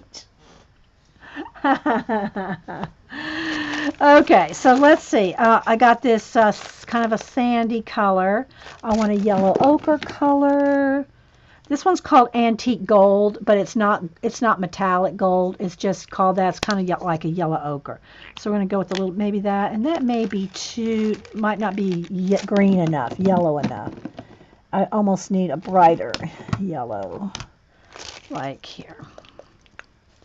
This one is lemon yellow, because see in these feathers things here. All right, so I'm going to start with that. And again, as long as you use this before it dries, and sometimes I do, sometimes not on the show, you know. Hey, Kmore, you could use the magazine playground pages as background in a big journal. Yeah, you could. You could tear those out if you wanted to. I just have so many other options that I don't need to tear one out. You know, I've deconstructed so many journals. I literally have stacks like this, guys. I have a whole shelf of just deconstructed art journal pages. You know, over the last 7 years that we've done this. That's just from the 7 years. All the art that I've done before that's in the closet. Okay, so I think I'm going to start by getting, and I usually do this, when I start with a blank white page and I've glued stuff down, I usually start, rolling up my sleeves a little, I usually start by getting rid of the white.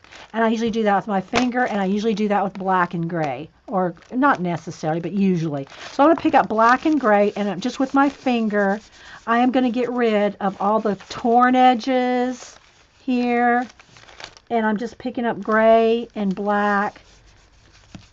And if I get anything where I don't want it, because this is all coated with matte medium, look, let me show you. Look, I put that black on that owl there.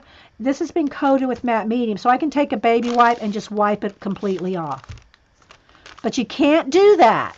That will not work if you just try to wipe away paint off of a magazine image. I mean, if it's real, real slick and you catch it when it's real wet, you might be able to. But it just doesn't wipe away that easily unless you have it coated with the matte medium. Okay, I don't want to cover up all that yellow. And this is messy. Let's just face it, this is messy. And you'll go through, you know, I might go through 10 baby wipes just on this page. All right, so I'm going to pick up a little more gray. And another thing about either using your fingers or a palette knife, which I'm going to do some of that here in a minute too, is it's not perfect. And that marbly looking imperfection of the paint kind of doing what it wants is part of what makes it work. All right, so I got the wax paper here just so I don't glue the pages together with paint. Okay.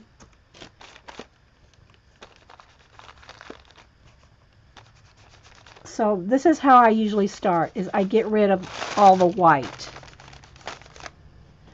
With, you know, I'm just picking up some different colors here. I want it to be imperfect. And you have to be okay with that. You have to be okay with it kind of going with what you want. Now you can, you know, you can adjust things, you know, like removing that, but don't be a fearing. Don't be a fearing. I mean, if I can do this live and say, well, it may or may not turn out, and most times we make something out of it, but you can do this at home and not be, you know, you don't have to be, if it doesn't turn out, it's like, so what? You learned processes. Trust me, you'll learn things that won't work. You'll learn things that don't work by doing things like this. But you have to just go for it. You just have to. You know, just smear your paint in there. Okay, now I think I want a little bit of yellow and gold down here. See, I haven't even cleaned my hands. I'm letting the colors just kind of, you know, do whatever. Now, it can get muddy if you're not, you know, you have to kind of be, you have to know that if you do too much of one, you know, it's going to turn all brown. But acrylic paint dries so quickly. It dries so fast You know, I'll use my heat gun to ensure that everything's dry, but you're able just to keep moving so quickly.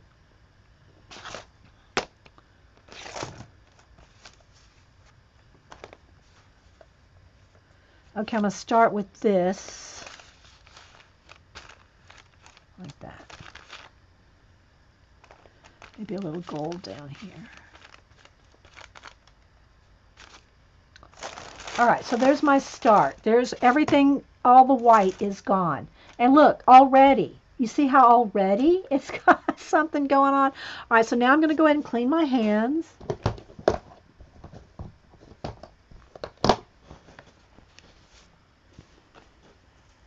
They do their own thing, yeah.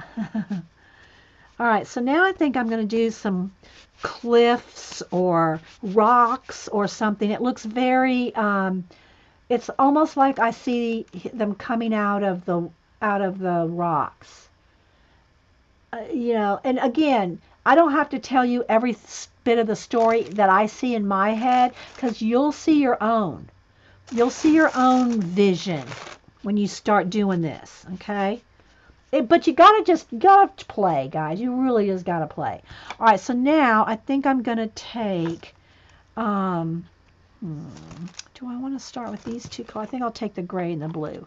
So I'm just gonna pick up some gray and blue on my palette knife. This is a plastic cheap palette knife. And I kind of want some rocks, some kind of textury, rocky stuff going on back here. So I'm going to just kind of scrape this on. And if you get too much, or you don't think, oh, it's too much right here or there, then just kind of wipe it away. But I'm going to have stuff dripping and, you know, stuff going on. So maybe a little more black. And don't be afraid to cover something up. If you think, oh, there was a real, and if you really like something, then wipe it away. But don't be afraid to say, oh, well, that I completely covered up something. Well, that's okay. So what, you've completely covered something up. Just saying. All right, put this up here. Okay, maybe up here in the... And then I don't want it so much on the owl, so I'm going to wipe it away. But I try to, when I'm doing this, guys, you hear me talking this and that, and I'm talking what's in my head, what I'm thinking. So while I'm doing this, I'm thinking, okay, that needs to be wiped away. So I'm just talking out, you know, I'm just talking out what I'm doing. Okay.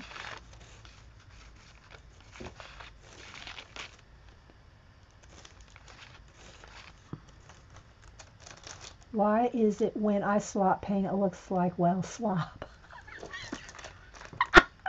You gotta just don't, I think you're probably too hard on yourself, you know?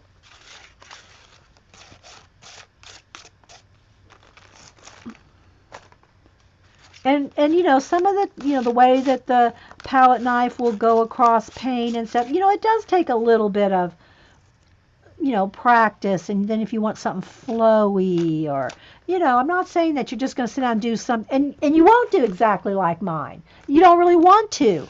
You want your own vision. You have a vision in there, trust me. You're just probably, not you Prisma, but anybody. You're probably just afraid that you're not going to be able to do it, and so you don't even try. That's what I found. Most people go, oh, I can't do that. Have you tried? Well, no. Well, hey. Oh, well. That's all I can say. Oh, well. If you haven't tried it or practiced it at all, then, oh, well. I don't mean to be mean. I'm just saying, you know.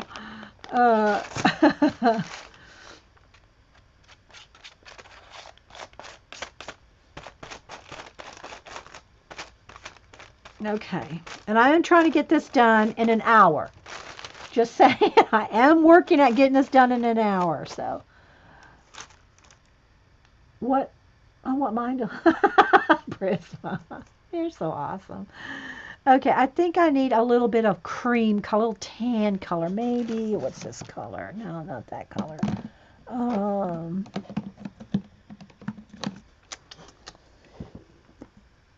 Kind of, yeah, like a sandy, like almost like a tan. This might be too peach. I need something with a little more yellow to it. I have to mix one. Okay, wait a minute. Here we go. What's this color? Yeah, here we go. Desert sand.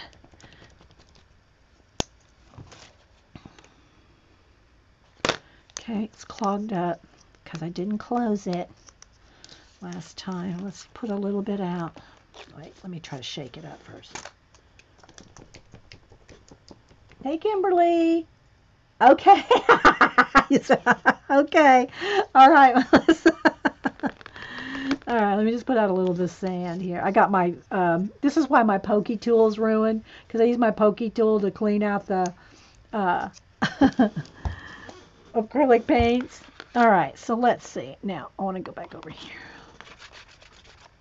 I need that, and I need a little white. So let me pick up some of my white and move it over here.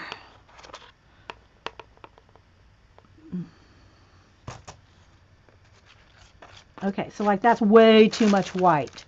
So I'm going to have to either take my baby wipe, get some of it off of there.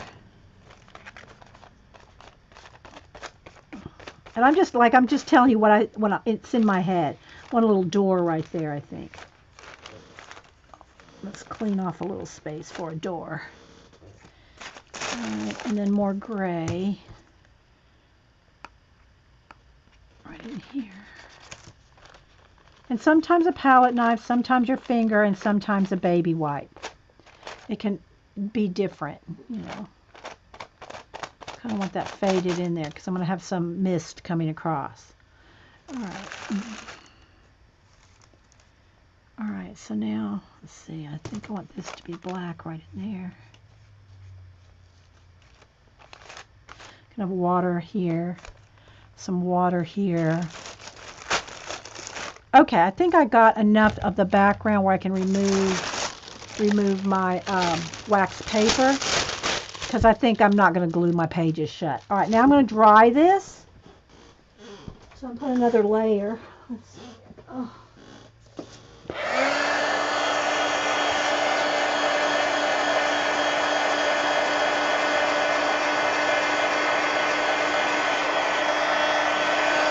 Kitty Meow Meow, then you must have missed the last 2 hours because I just showed 4 journals that have nothing finished, that have more not finished than finished.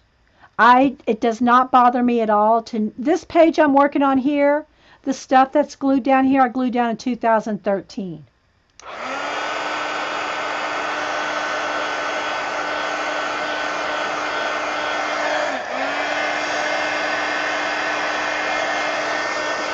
This one looks sad. Well, we'll have to fix that, Eileen.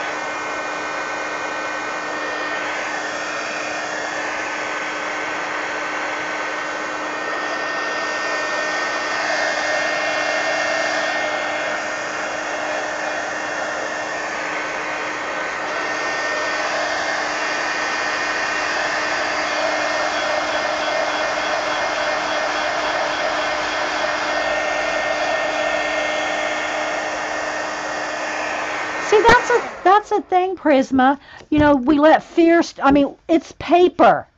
It's paint. You know, if you screw it up, so what? Trust me, you will have learned so much by all the mess ups. You will have learned so much.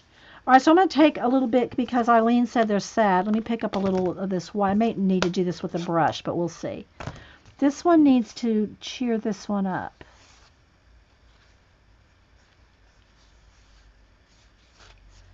Let's have this one. And see, right there in the crevice, it's hard to get your finger.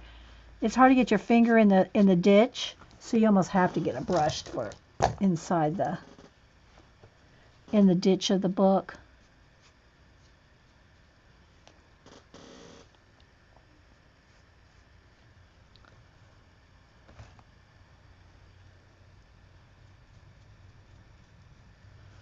Okay, so we're going to start with that. All right, now I'm going to have, this is a coastline behind here. There's some rocks and my watch back here. I might have covered up the watch a little too much. Let's kind of back it out just a little. Okay, so this is going to have some water kind of, this is way in the distance back here.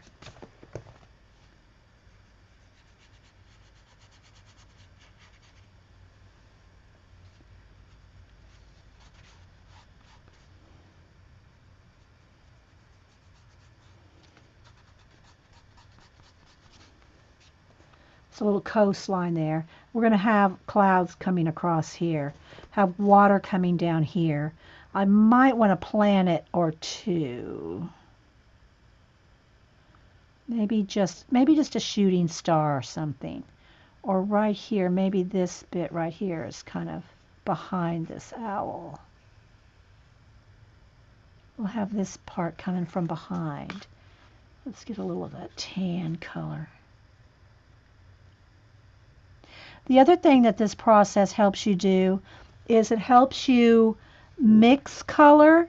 It helps you, like, try to, and we've talked about this, it's been a while, where a color in your images, try your best with your acrylic paints to mix those colors and make those colors.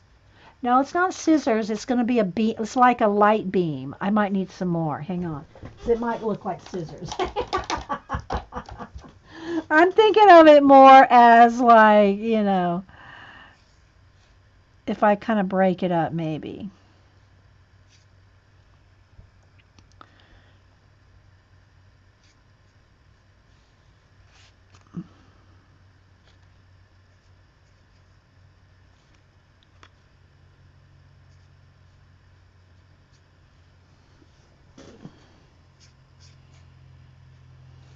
And again, I'm having to work with the ditch of the book.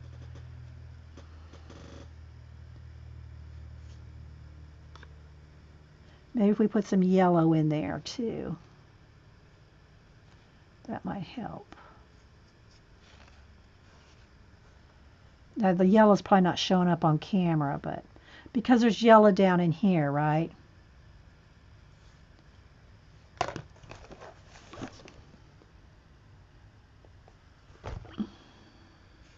Of course, it could be that he's sad because he's getting hit by the light. I don't know. All right, let's make this nice and smooth, straight. All right, now I think I'm going to do, I do want at least one planet up here, and I think we'll do a yellow and orange kind of one. Probably because the light, I'm going to have these watch hands come through here. I'm thinking this might be a good place for it. Let's put one right here. Could be the moon. Could be a, you know, whatever.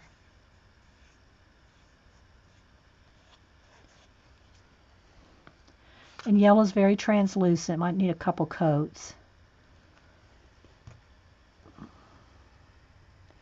Okay, now I think what I'm going to do, because I'm kind of hurrying,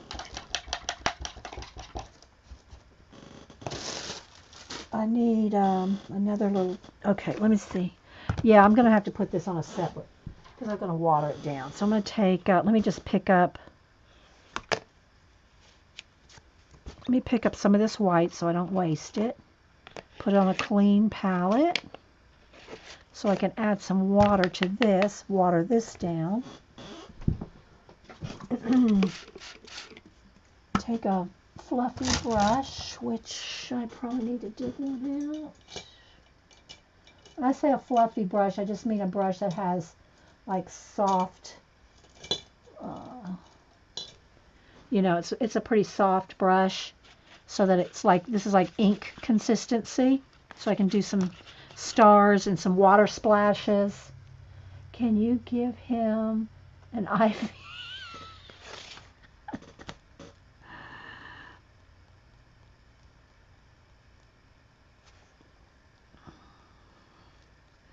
And then down here I'm going to have water.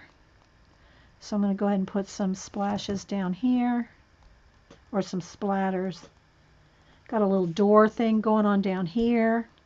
And that's the thing about the details. Things like the door, some windows going up here, some other things going on. Those are the details that I usually don't have time to put in because we're just moving right along. All right, let me dry this.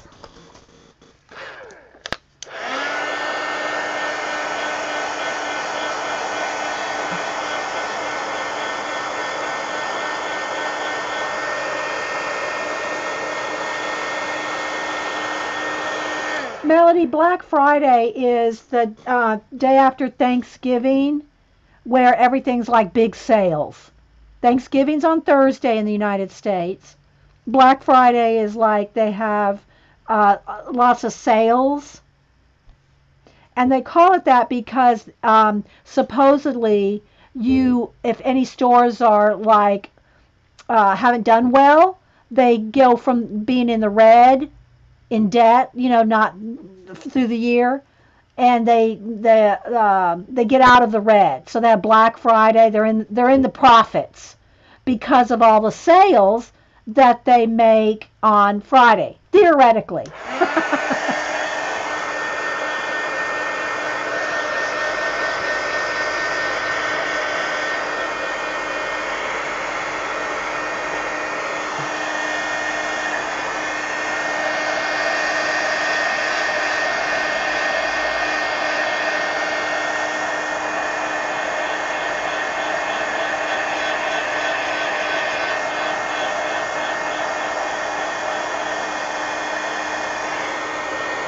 I do want to dry these spots fairly well so I'm not like moving them. The thing about acrylic paint is once it's dry, it doesn't reconstitute. So, yeah, I hear you, kitty meow meow.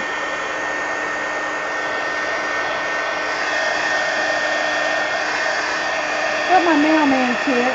Is he getting out? No, just stuffed a bunch of stuff in the mailbox.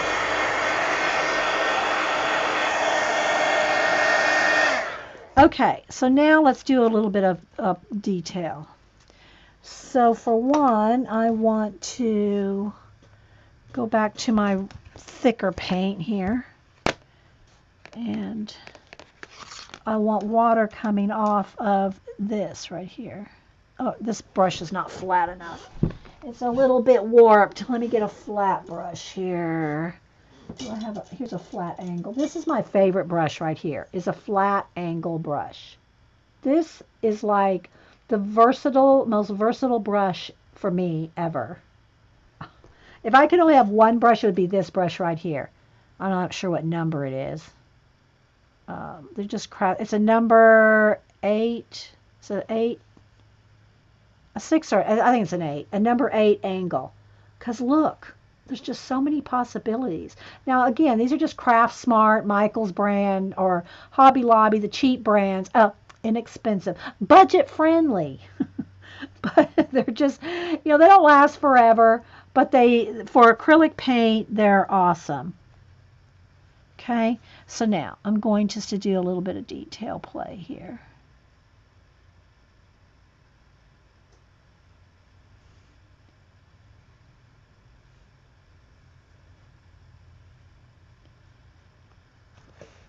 I don't know how much you can see. I could probably zoom in one. Uh-oh.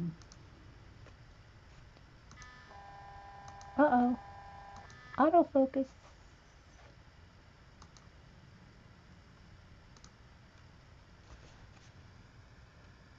What kind of book am I using? This is the Dilusions blank art journals. And I just showed 4 of them today. So, yeah. Now I'm using like very dry brush, no water. The paint is not the watered down paint that I use to splatter. Very dry. And then when you go across down on top of this texture, it's streaky. I mean, it's like, dry brush effect.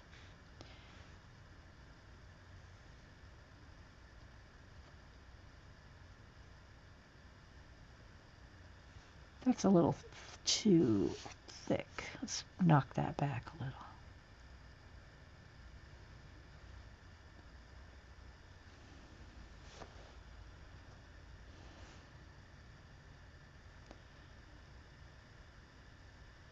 And this is the part where I'll sit here and I'll tell myself, shh, shh, shh, shh, shh, shh.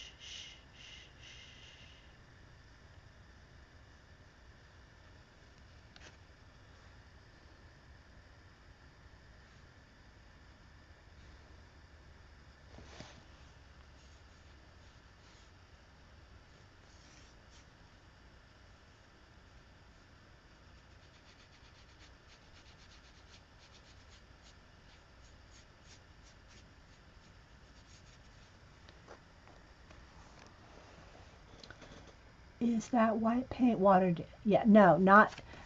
When I splatter it, it's watered down. But when I'm doing this, it's not. This is not watered down.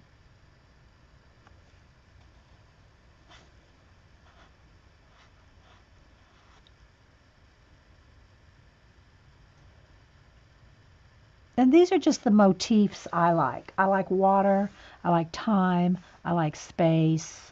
Those are just the motifs I like. If you don't like those, find what motifs you like, what speaks to you, and then, develop those things into your work.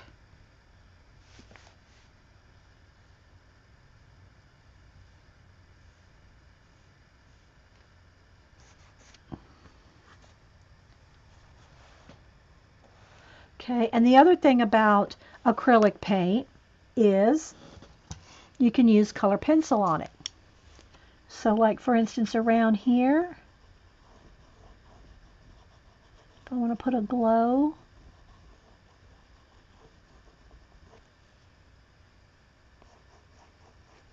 and I'm going to put some mist in this too, but color pencil will go on top of acrylic paint, just like when you use it in your color book. Okay, I need this to be a little brighter here. It needs to be a little more dramatic.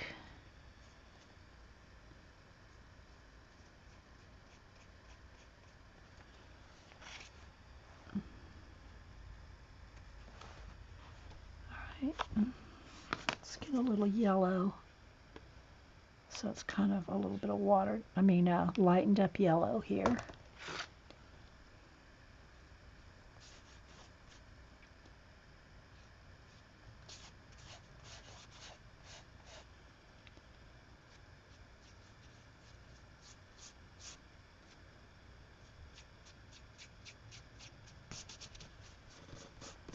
You can kind of smash it in with your fingers and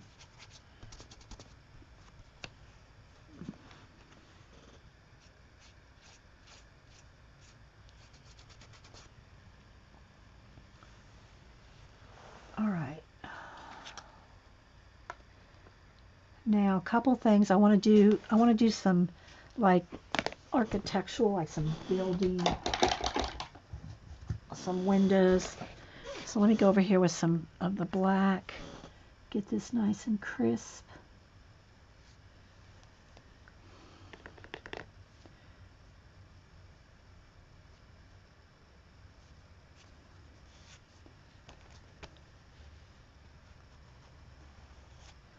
And then maybe some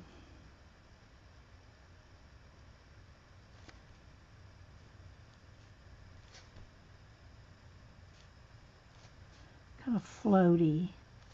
And when that dries, I'll do some like gray shadows with that. I want that to kind of go off the page. Something like this. So I would really like to tie in. Maybe I should do that on the owl. Maybe some little, how some owls have like those black flecks in their feathers. Tie that in a little better.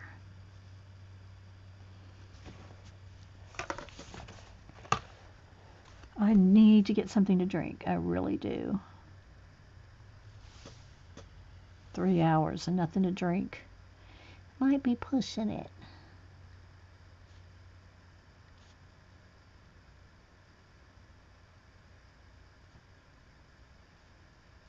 But we're going to run out of time, so.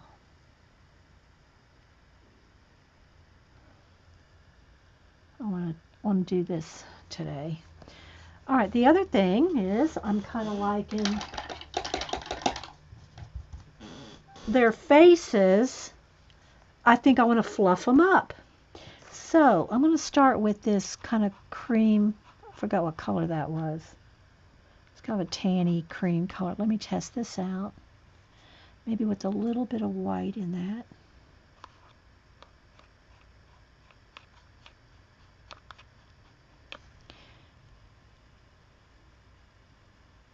make their feathers stand out a little more.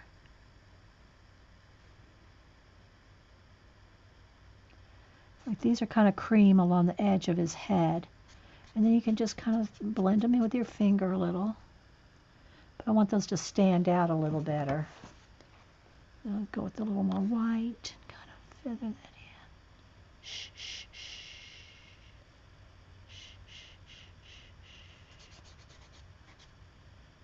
Got black on my finger. Go with a little more. Shh, shh, shh, shh.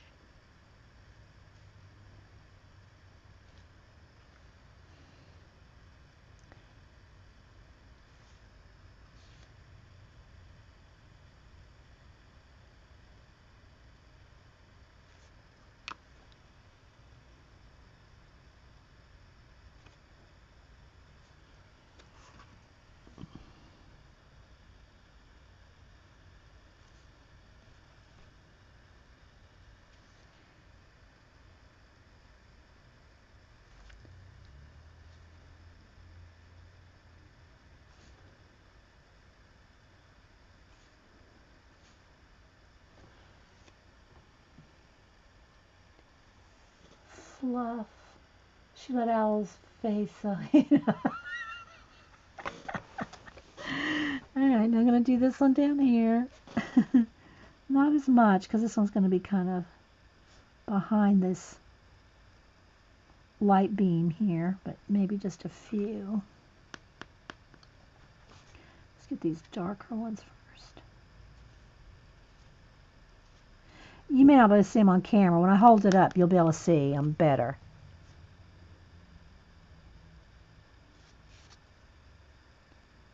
Because I'm not really zoomed in because it's a 2-page spread.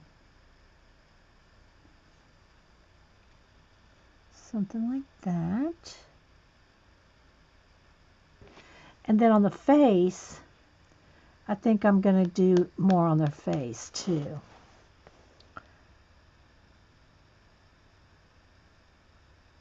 Because they're kind of gray, so I should be able to put some white. Maybe color their beak in a little yellower.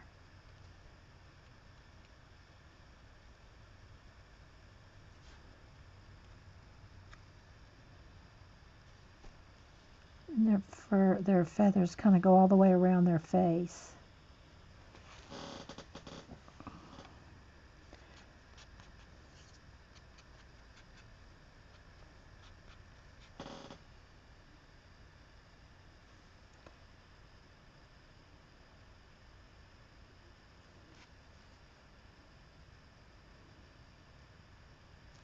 I need to go this way.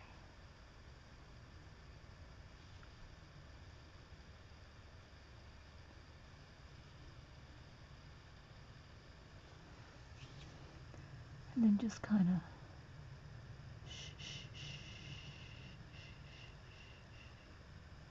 very softly blend that in.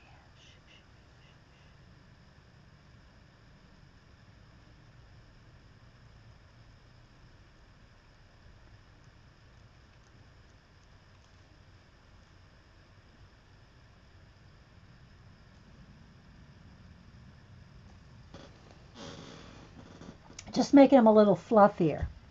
Yeah, I'll wait for it. Wait, guys. Boy, y'all just don't give me any minute, right? Hang on, guys. I'm trying to get to the details.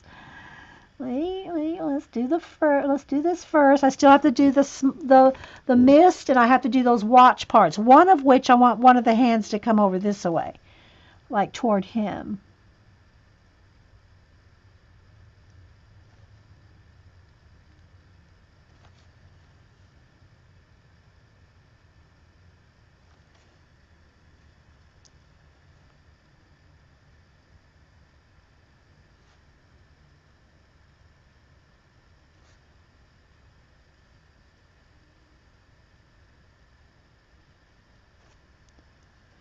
Probably could just do this with a Posca pen too.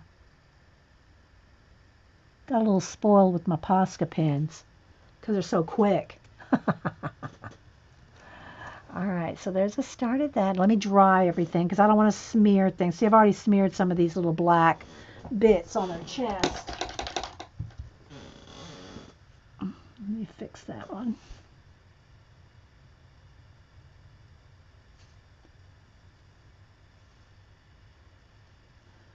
Okay. All right.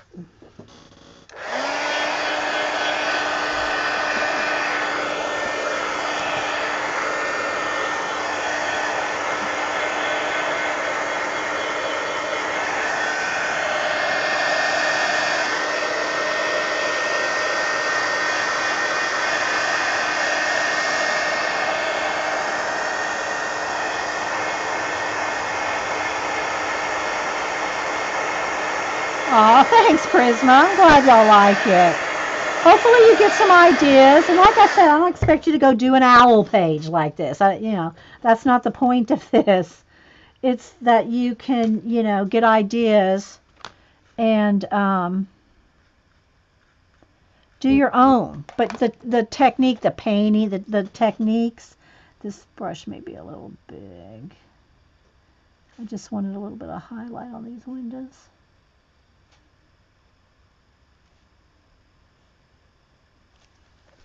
And you probably can't see that, but it's just a touch here.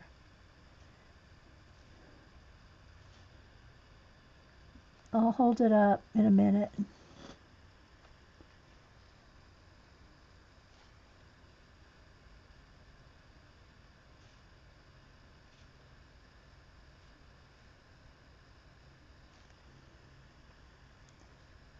But all these little details like this, it takes time to do them.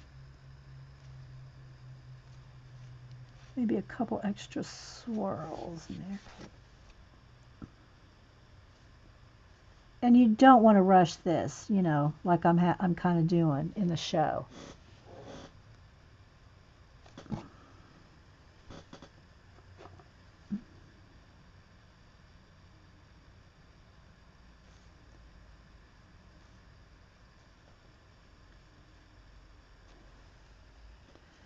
Maybe a little more blue down in here.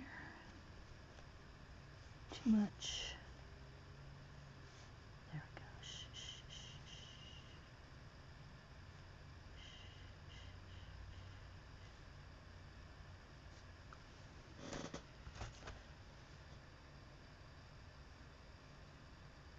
Don't be afraid to add things. You see some swirl, some architectural detail. Don't be afraid to get in there and add more. Okay, I want a little bit of, let me see, I think I'll go with this yellow orange. It's a little big. Well, maybe not for those big windows here.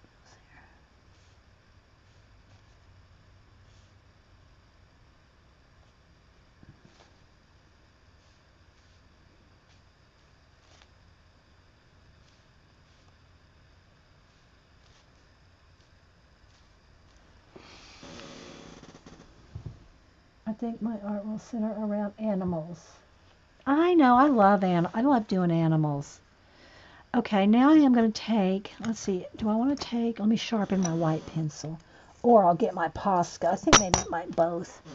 I want a little bit more. Make sure everything's dry here. I want a little bit more of a...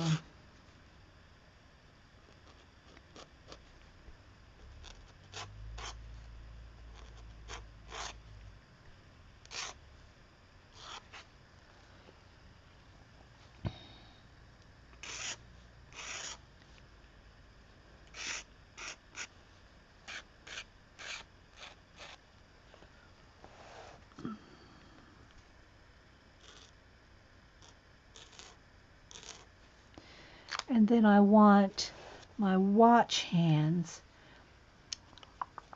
I'm going to have to turn it upside down so I can get at it. Let's see here. I don't want to come across here.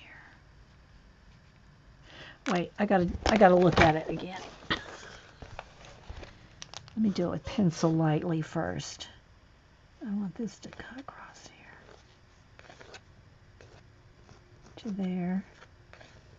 And then this one down. this way. All right, now let me turn it over.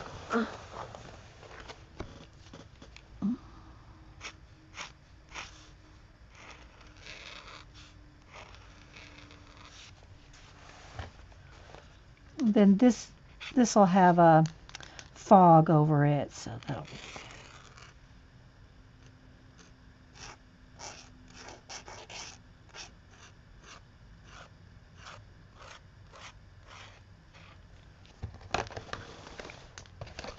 okay. Again, because it's going down the ditch there. Okay, so I want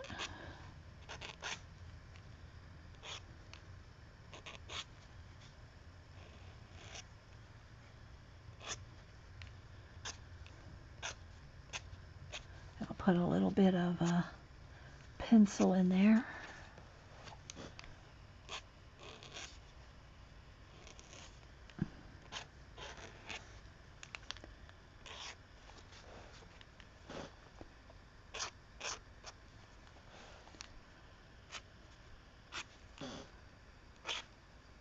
Whoops, get that straight.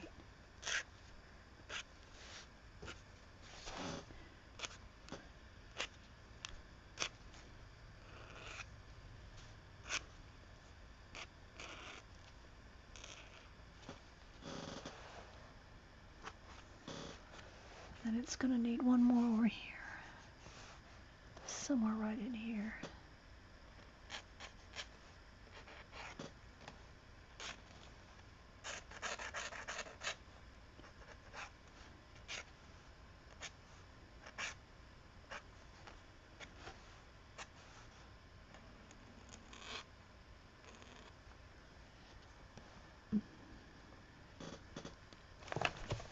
Looks crooked because of the page.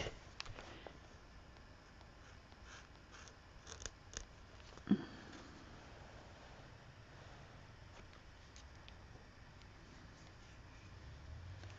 want this to be highlighted. A little more light.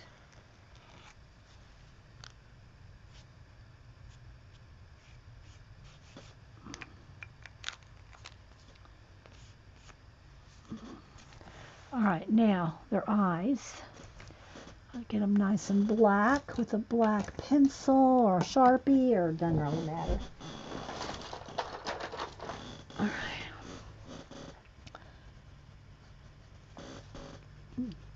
With a little bit of blue, I'll make them.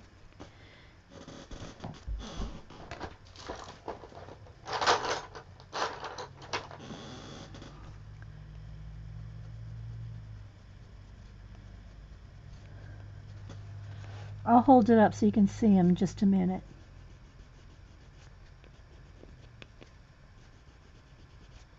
I want that blue in there because of the other blue. Then I've got to make my mist. Okay.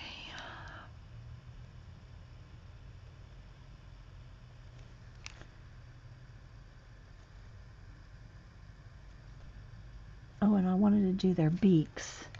I want their beaks to have just a bit of yellow. Or this smaller brush, not a liner brush. Smaller brush. There we go. Okay.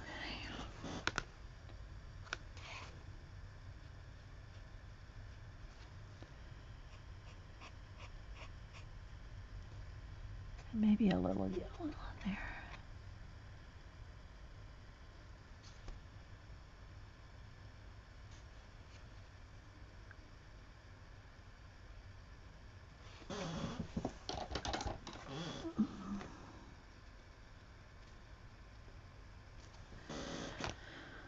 Okay.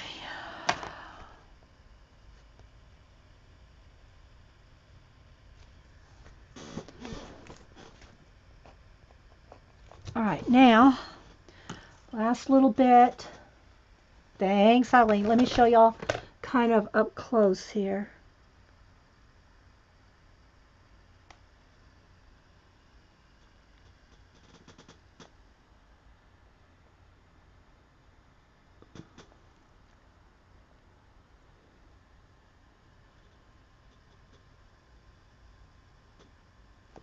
Oh, I do need let me put a little bit of a shadow under my watch hands here. Let's fix that a little.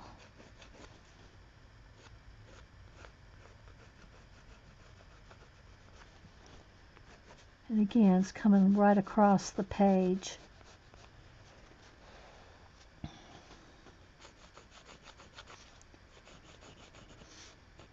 And now I'm just going to put a little bit, let me get a clean baby wipe. I'm going to get a little bit of white, maybe just a tiny bit of blue. Mash it into my baby wipe here. More white than blue, just a tiny bit. And I want to make some mist. So there's no going back from this. You know, you really have to kind of just like roll with where it goes. You can thin it, but it's you know, it's kind of there. And then I want it to cut across this. Get a little more white. I want to cut across the, there we go.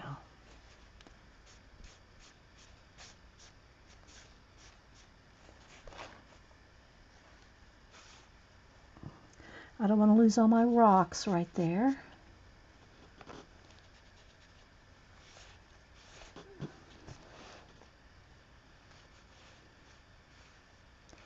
Got a little bit of wavy stuff there.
Okay.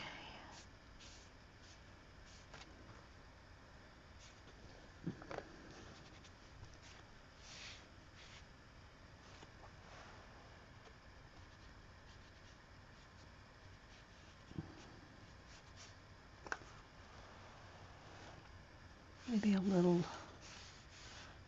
foggy bit on the side here.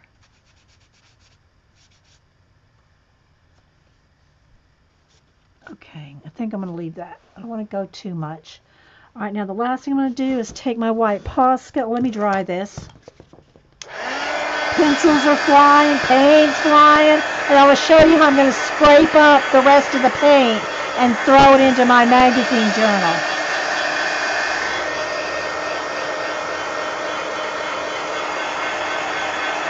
Oh, thanks, Judy Patootie. Thanks, Kimberly, Eileen. Thanks, guys.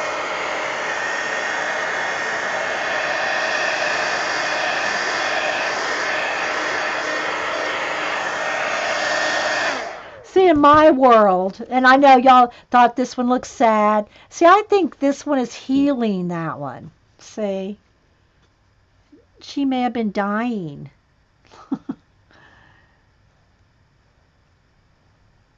All right, now I'm going to take my white Posca here and just add a few extra more precise stars or splashes. You know, that the splashes didn't splash exactly where I wanted. That may be too much on that. Let's see, maybe one.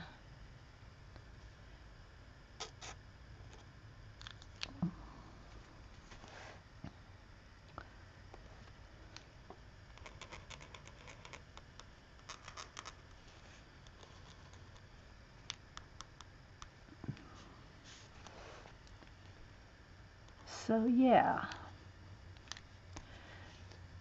See, if I was titling this, which I usually don't because I like people to think of what they want to see in it, I would call this the healer.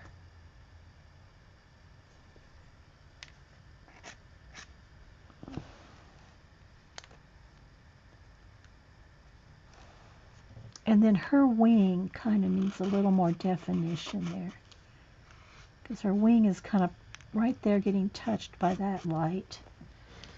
Something like that.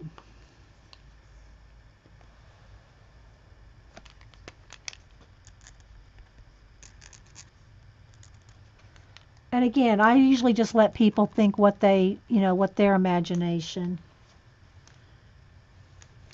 Look at my sleeve. I ran my sleeve through that paint. Okay, don't think I can get most of that off because it's probably already dry, but now this sweater is now a studio sweater. A studio sweater. So yeah, there, and let me tilt it a little so you can see the better color. There we go. There's better color. See, that's a little flashed out that way, but there we go. There's better color. I'll take a picture of it. Thanks, Kenny. For all you in the healing corner. All y'all that hang out in the healing corner in our show, there you go. All right, so now what you can do, and I'll post a picture of it on Twitter after when we get done here. So now what you can do is take your magazine journal, and I'll show you, well, maybe I'll use one of my, I got these, my desk journals here. It's all the same thing. These desk journals, same thing as this in essence, except this started out blank. These are blank pages, and it's kind of, they might be a little crunchy because I haven't opened it in a while. They're not stuck together. Now it sounds horrible, but they're just been smashed together for a while. So it's like leftover collage bits, leftover paint. Like you just have some leftover paint, like here. We have this yellow here, this yellow paint. Where's my? So what you do is you just take and you just use it up. Use up your paint in one of your other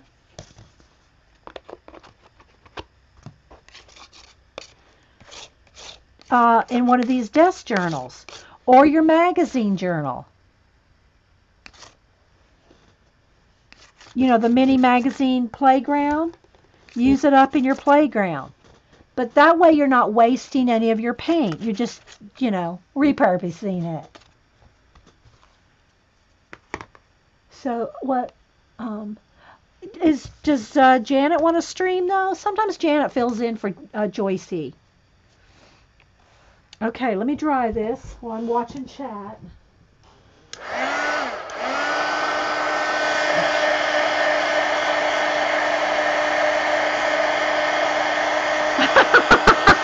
Gene.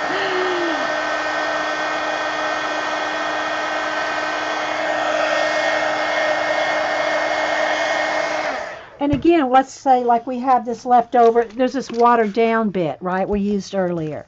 Where's my fluffy brush? Did I leave it in the water? Oh, there it is. That water's pretty dirty, so this is going to be kind of gray. But you can use up, do some splatters, just whatever. Whatever you can to use up your paint. And these journals here are probably from 2009, 10, 11, and 12, something like that. Oh, Janet had to leave. Okay, all right.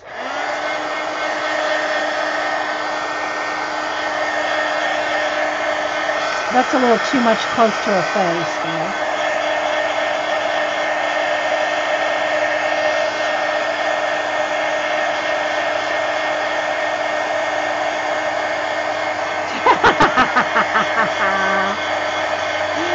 Jean doesn't like splats and drips.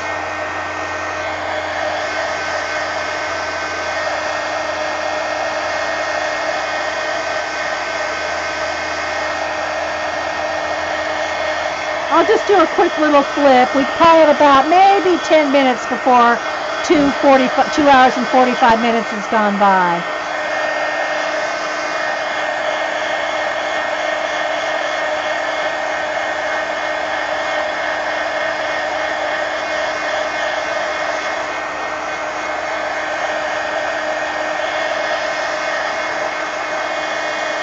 Okay, I think that's good enough.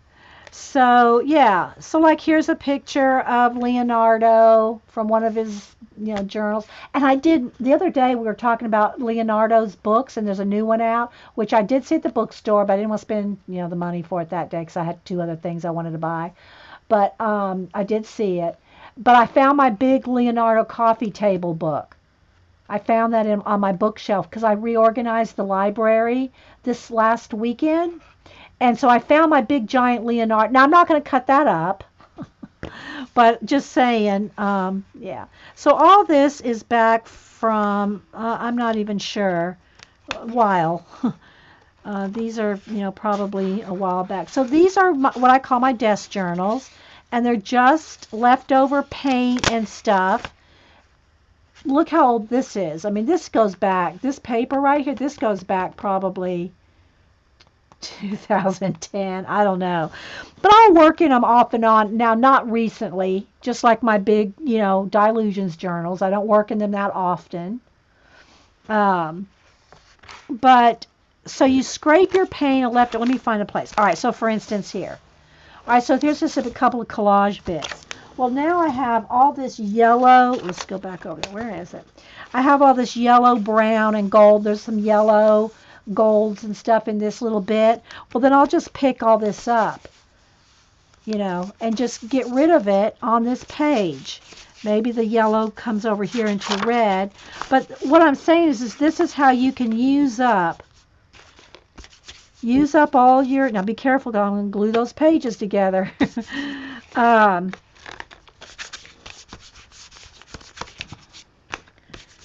Just smash it all on the page and then come back to it later, and maybe you'll have something else to add to it.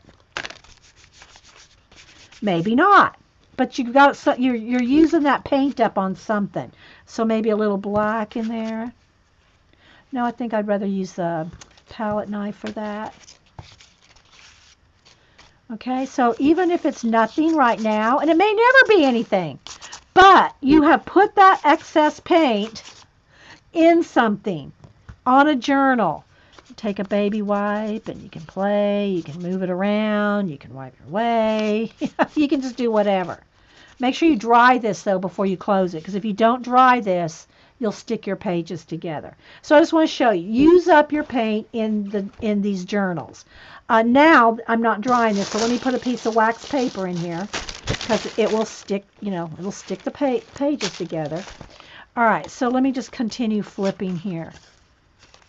This is when we went to the animal rescue. Okay, let me get a baby wipe again. So you go through tons of baby wipes if you use your hands. We had, end up using gesso. Now, don't be saying that, Jean, since you're going to be doing No Joe Pro. There's a peacock there. This is at the Noah's Ark rescue place. These tortoises are, I mean, they're like huge around, huge. They don't look at these pictures, but these are just a couple pictures I put in there.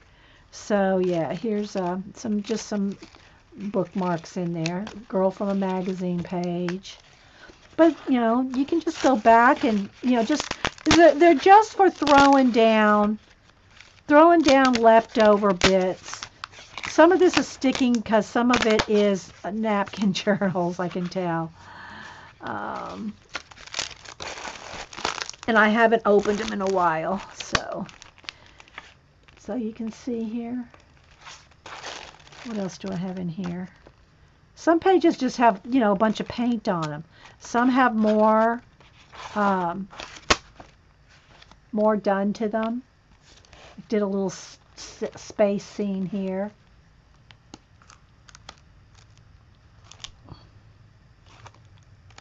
And then some just have paint and nothing,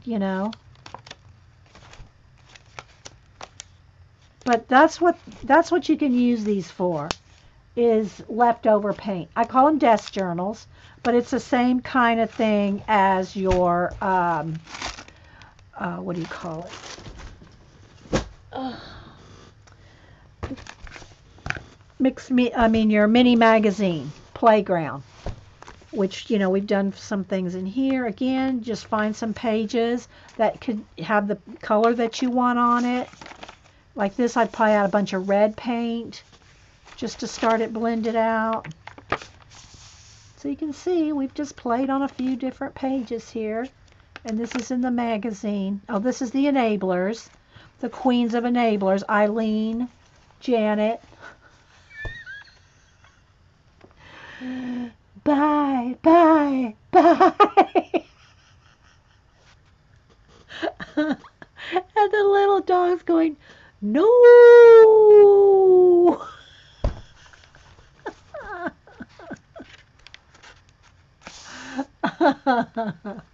Oh my goodness. Oh, anyway, let's see what else do we have done in here.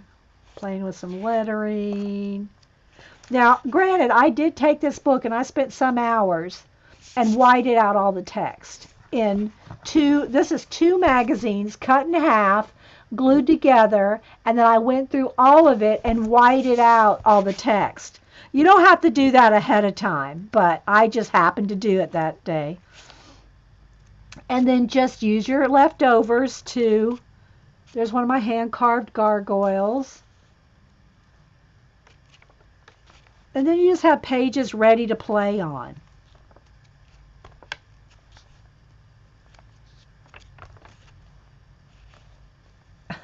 Yes, our royalty. Yes, Kimberly, our royalty.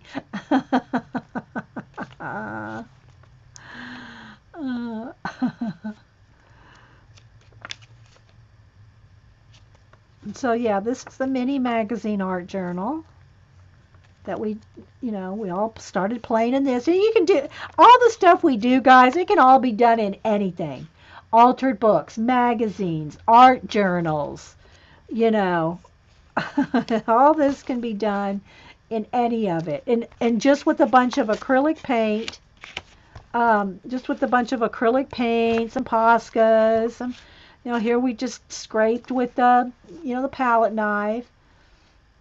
And this kind of just looks like it needs let me see, there's a Sharpie one. I guess it doesn't really matter, there's a Sharpie one.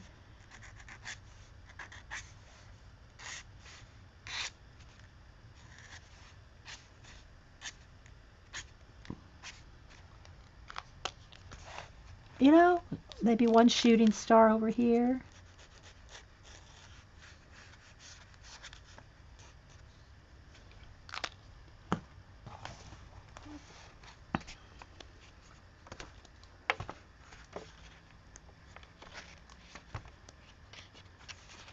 So recycle your magazines, your old books.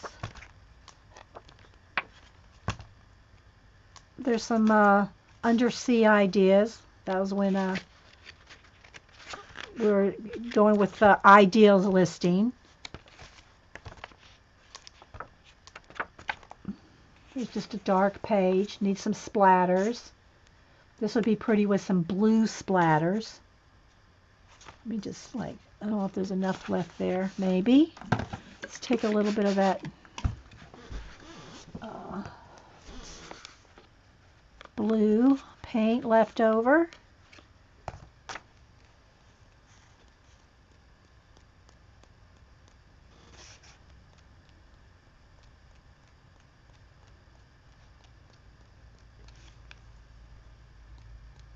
Something like that.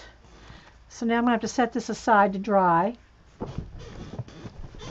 And let's see. So yeah, I've got about 6 of these.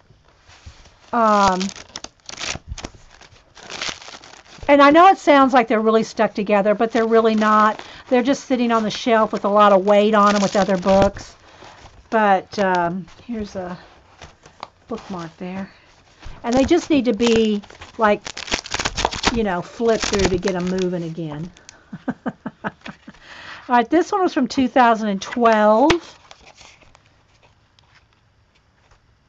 Jean watched Dee Dee did some. This one's from 2012. Girls.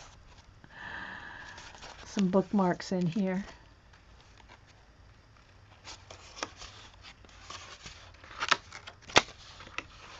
This one has a few girls' magazine images. Christmas card.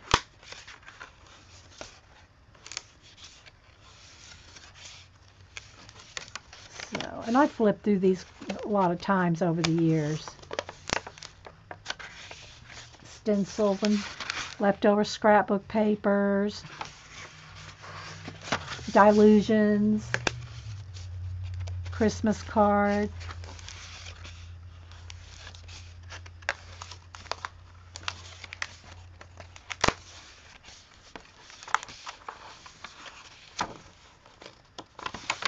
Leftover stencils, leftover stencils, leftover stencils with some collage bits. So you can see, you just, none of this is really what you'd call finish. Yeah, air out the journals. Yeah, we're airing them out. That's a good title. It's Airing Out Old Journals, Eileen.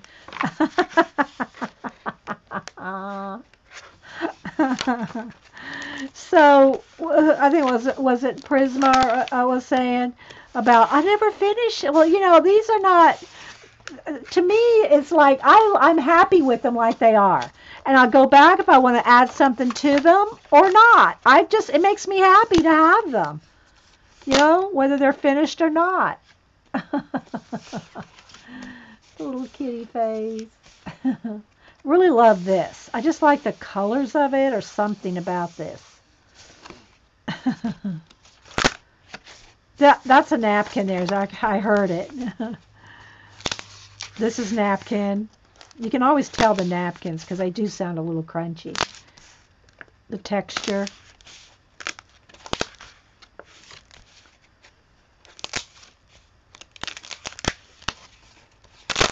See, those are napkins. This napkin. Now back into paint. Dilutions or some kind of inks. Bunch of sprayed pages. See, this one's calling to me. This is calling to me.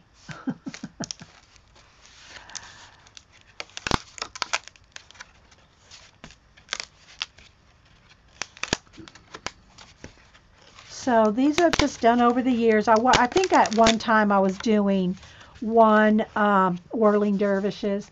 I think I was doing one book a year. And I have 6 of them, so.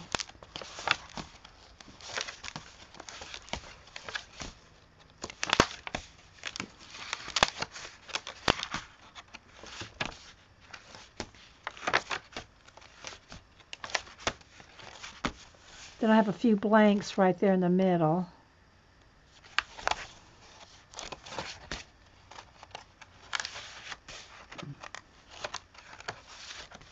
I like this one too.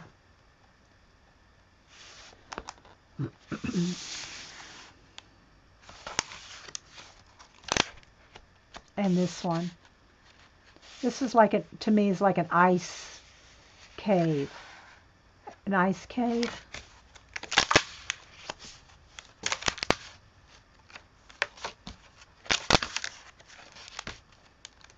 Random fish. A large trout. Some of y'all will get that.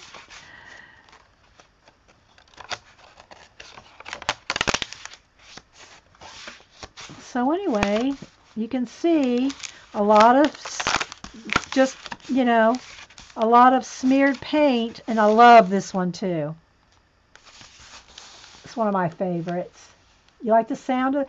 See, people think their pages are sticking together. They're really not. It's just, if anything's sticking, it's right in the spine. Or napkins. Napkins have texture, so they have a tendency to weave themselves together. But nothing's coming off. The pages are not like pulling paint. Nothing like that. See, look. This is a whole city foreground, pyramids. Ugh, I could just sit here and just do that all day long.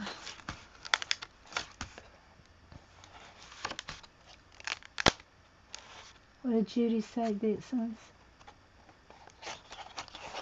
Yeah, and I have painted, I've painted some acrylic, well, quite a few actually, acrylic paintings based on my finished collages. Not on these, but on my finished collages. I have done paintings for them. But again, it's been a while because we do so many other things.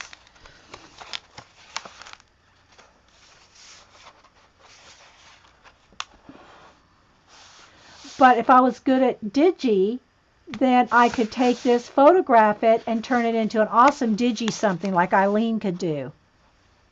And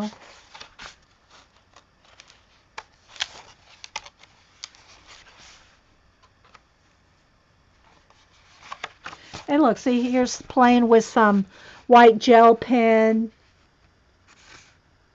I put some glasses on the bird. You like the Egyptian? I missed it. Where'd it go? Something about my Egyptian something. Are you talking about... Oh, there it is. The Egyptian scene with the girl and her Cinnabons. I don't remember what book that's in.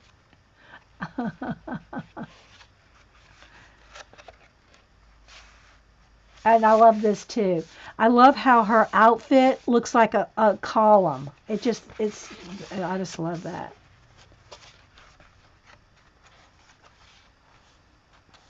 And this one I call ponytails.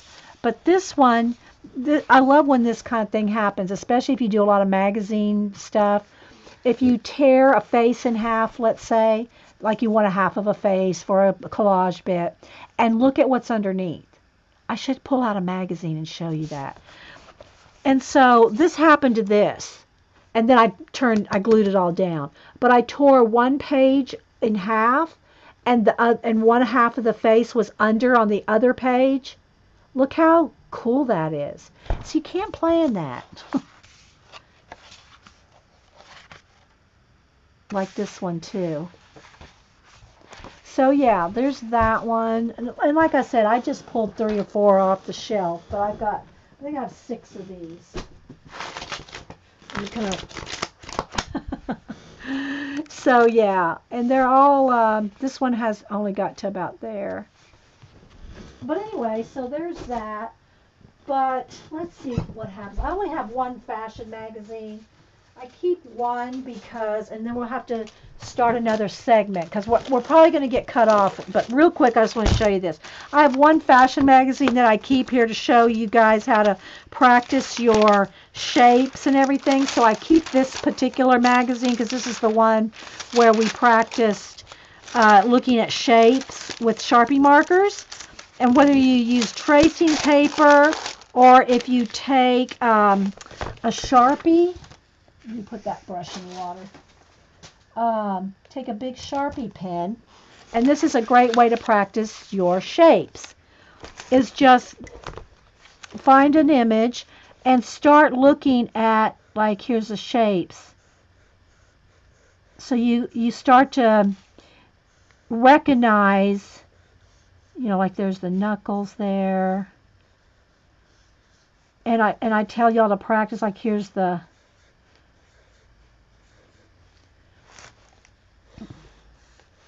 So that when you go to draw, you will automatically see shapes when you do this enough.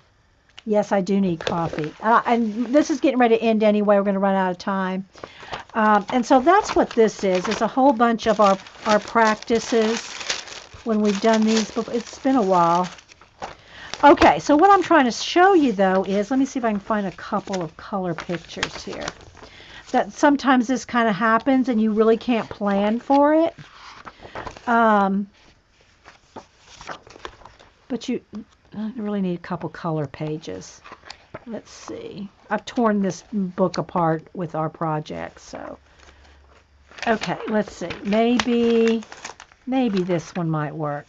So if you tear like her face, let's just try this. Oh, whoops, there's 2 pages there.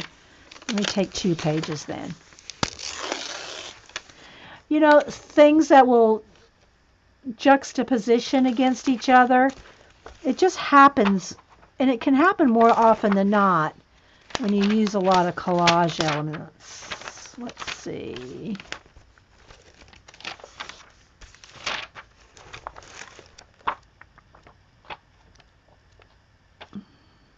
I've torn this up so much. Okay, here's where, oh, well, that's actually, I think we were, maybe we were doing something like that here. But it just happens when you do a lot of collage. Hi, kitty, meow meow. So yeah, so there's just leftover. This is leftover bits that we could use in something, but yeah. So there's that little example that came to mind while we were doing that project. Okay, so I'm going to stop this recording. If y'all want me to stay and do something else, we can, but I need to save this recording. Go get some coffee, take a break, get some juice or something. I probably need to make fresh coffee because my coffee's been sitting there, and pick up all my mess here. It's not too bad, but yeah. So if y'all want to hang around, nobody else is streaming. Janet apparently went out, and Joycey's not streaming. So, all right. So let me go ahead and save this, and we'll be right back. Thanks for watching, guys.